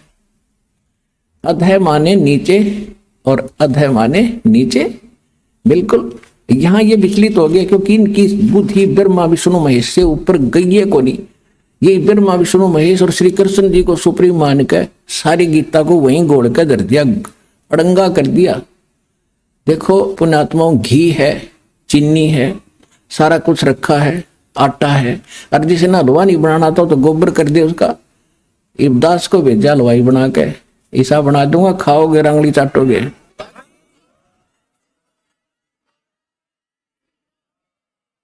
ये देखिएगा इन सदग्रंथों में क्या रहस्य भरा है कि ऊपर को जड़, ऊर्ध्व मूलम अधः शाखम, सीधी सी बात है। ये देखिएगा, ऊर्ध्व मूलम ऊपर को जड़ और नीचे को तीनों गुण रूपी शाखा वाला, ये एक संसार रूपी वृक्ष का एक चित्र जानिए, देखिएगा। ये है ऊपर को जड़, ऊर्ध्व मूलम अधः शाखम। गीता ज्ञान दाता ने केवल इतना हिंट दिया कि ऊपर न जड़, नीचे को तीनों गुण रूपी शाखा वाला एक संसार रूपी वृक्ष है। और जो संत इसके सारे विभाग बता देगा, स वेदवित, वो तत्वदर्शी संत है। और 600 वर्ष पहले परमात्मा आए थे। जैसा वेद बताते हैं, गीता बताती है कि अपने मुख कमल से वो यथार्थ ज्ञान बताते हैं, सूक्ष्म वेद बताते हैं, वो गूढ़ रहस्य बताते हैं, तो उसमें वो एक संत की भूमिका भी करते हैं। और कवियों की तरह वो वाणी बोलने के करके एक प्रसिद्ध कवि की भी पदवी प्राप्त करता है, लेकिन वो होता है भगवान। तो 600 वर्ष पहले भगवान ने स्वयं बताया था, एक तत्वदर्शी संत की भूमिका करते हुए अपनी सच्चिदानंद घन ब्रह्म की वाणी में कहते, अक्षर पुरुष एक पेड़ है, सरपुरुष वा की डारे, तीनों देवा शाखा है, भाई पात रूप संसार। परमेश्वर स्वयं आकर बता गए थे 600 वर्ष पहले इस गीता के ज्ञान को सिंपल लैंग्वेज में, कि ऊपर को जड़, अक्षर पुरुष एक पेड़ है जो जमीन से बाहर दिखाई देता, उसको पेड़ बोलते हैं। और मूल बतानी छोड़ गए भगवान, क्योंकि यहां कोई अधिकारी आ जाता है, मंत्री आकर खड़ा हो जाए, वो कह दे मैं फलाना मंत्री होगा, भाई ठीक है खड़ा रहे होगा, और उसके साथ कोई गनमैन और आ जाने का, ट्यू भाई मंत्री जी आए हैं, अच्छा आओ जी बैठो जी। तो इसलिए परमात्मा ने अपने को छुपा कर रखा, अरिदास को भेज दिया कि सारे राष्ट्रपतियों के राष्ट्रपति आगे कबीर भगवान, सब भगवानों के भगवान, सब देवों के देव, अनंत कोट ब्रह्मांड का एक रति निभार, सतगुरु पुरुष कबीर हैं, कुल के सरचना।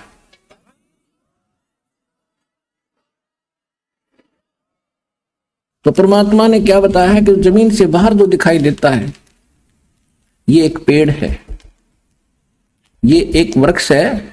ये अब ये बताया है कि अक्षर पुरुष एक पेड़ है, सरपुरुष यानी ज्योत निरंजन वा की डार, और तीनों देवा शाखा है, भाई पात रूप संसार। ये मूल कौन है? ये परम अक्षर ब्रह्म है, ये पूर्ण परमात्मा है। और ये है कौन? ये देखिएगा, ये अनंत कोट ब्रह्मांड का एक रति नहीं भारे, सतगुरु पुरुष कबीर हैं ये कुल के सृजनहार। हम सुल्तानी नानक तारे, दादू को उपदेश दिया, जात जुलाहा भेद न पाया, यू काशी महे कबीर हुआ। अब ये है वो परम अक्षर ब्रह्म,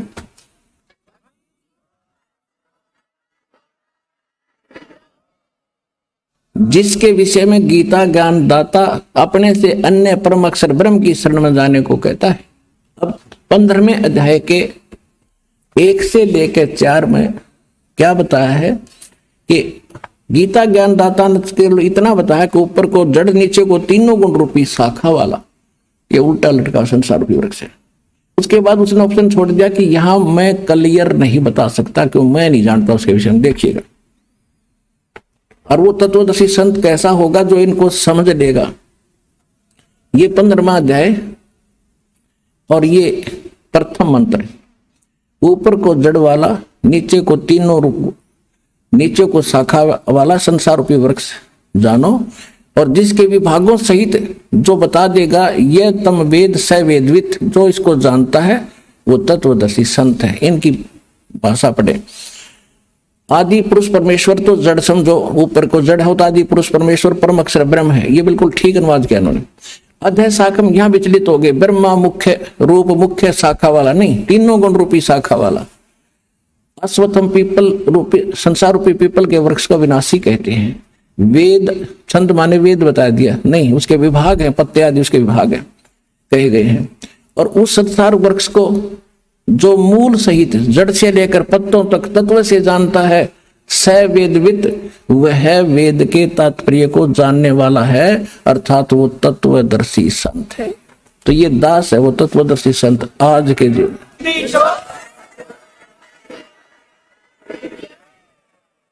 अब इसमें लास्ट अक्षर इतना पढ़ेंगे हम, अध्याय नंबर 15 का श्लोक नंबर 4 पढ़ेंगे।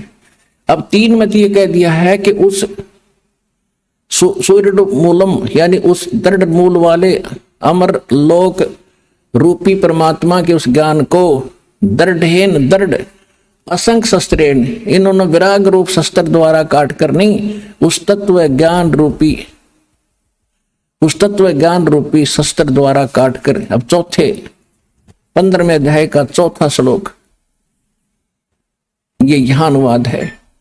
उसके पश्चात तत्वदर्शी संत की प्राप्ति के उपरांत, तत्व ज्ञान के प्राप्ति होने के पश्चात उस परम पद रूप परमेश्वर को भली भांति खोजना चाहिए, जिसमें गए हुए पुरुष फिर लौटकर कभी संसार में नहीं आते, और जिस परमेश्वर से पुरातन संसार रूपी वृक्ष की प्रवृत्ति विस्तार को प्राप्त हुई है, यानी जिसने संसार रूपी वृक्ष की रचना की है, सारे ब्रह्मांडों की जिसने रचना की है, जो सबका सृजनहार है, ये देखिएगा, उस हुई है उसी आदि पुरुष परमेश्वर, उसी आदि पुरुष नारायण यानी परम अक्षर ब्रह्म की मैं शरण हूं। इस प्रकार दृढ़ निश्चय करके उस परमेश्वर का परपदे माने पूजा करनी चाहिए। सीधी सी बात, मनन ध्यान नहीं, परपदे माने उस परमात्मा की पूजा करनी चाहिए। गीता ज्ञानदाता कहता मेरी नहीं उसकी पूजा कर, यदि तूने उस पूर्ण परमात्मा उस परम पद को प्राप्त करना है, जहां जाने के बाद फिर लौटकर संसार में नहीं आते।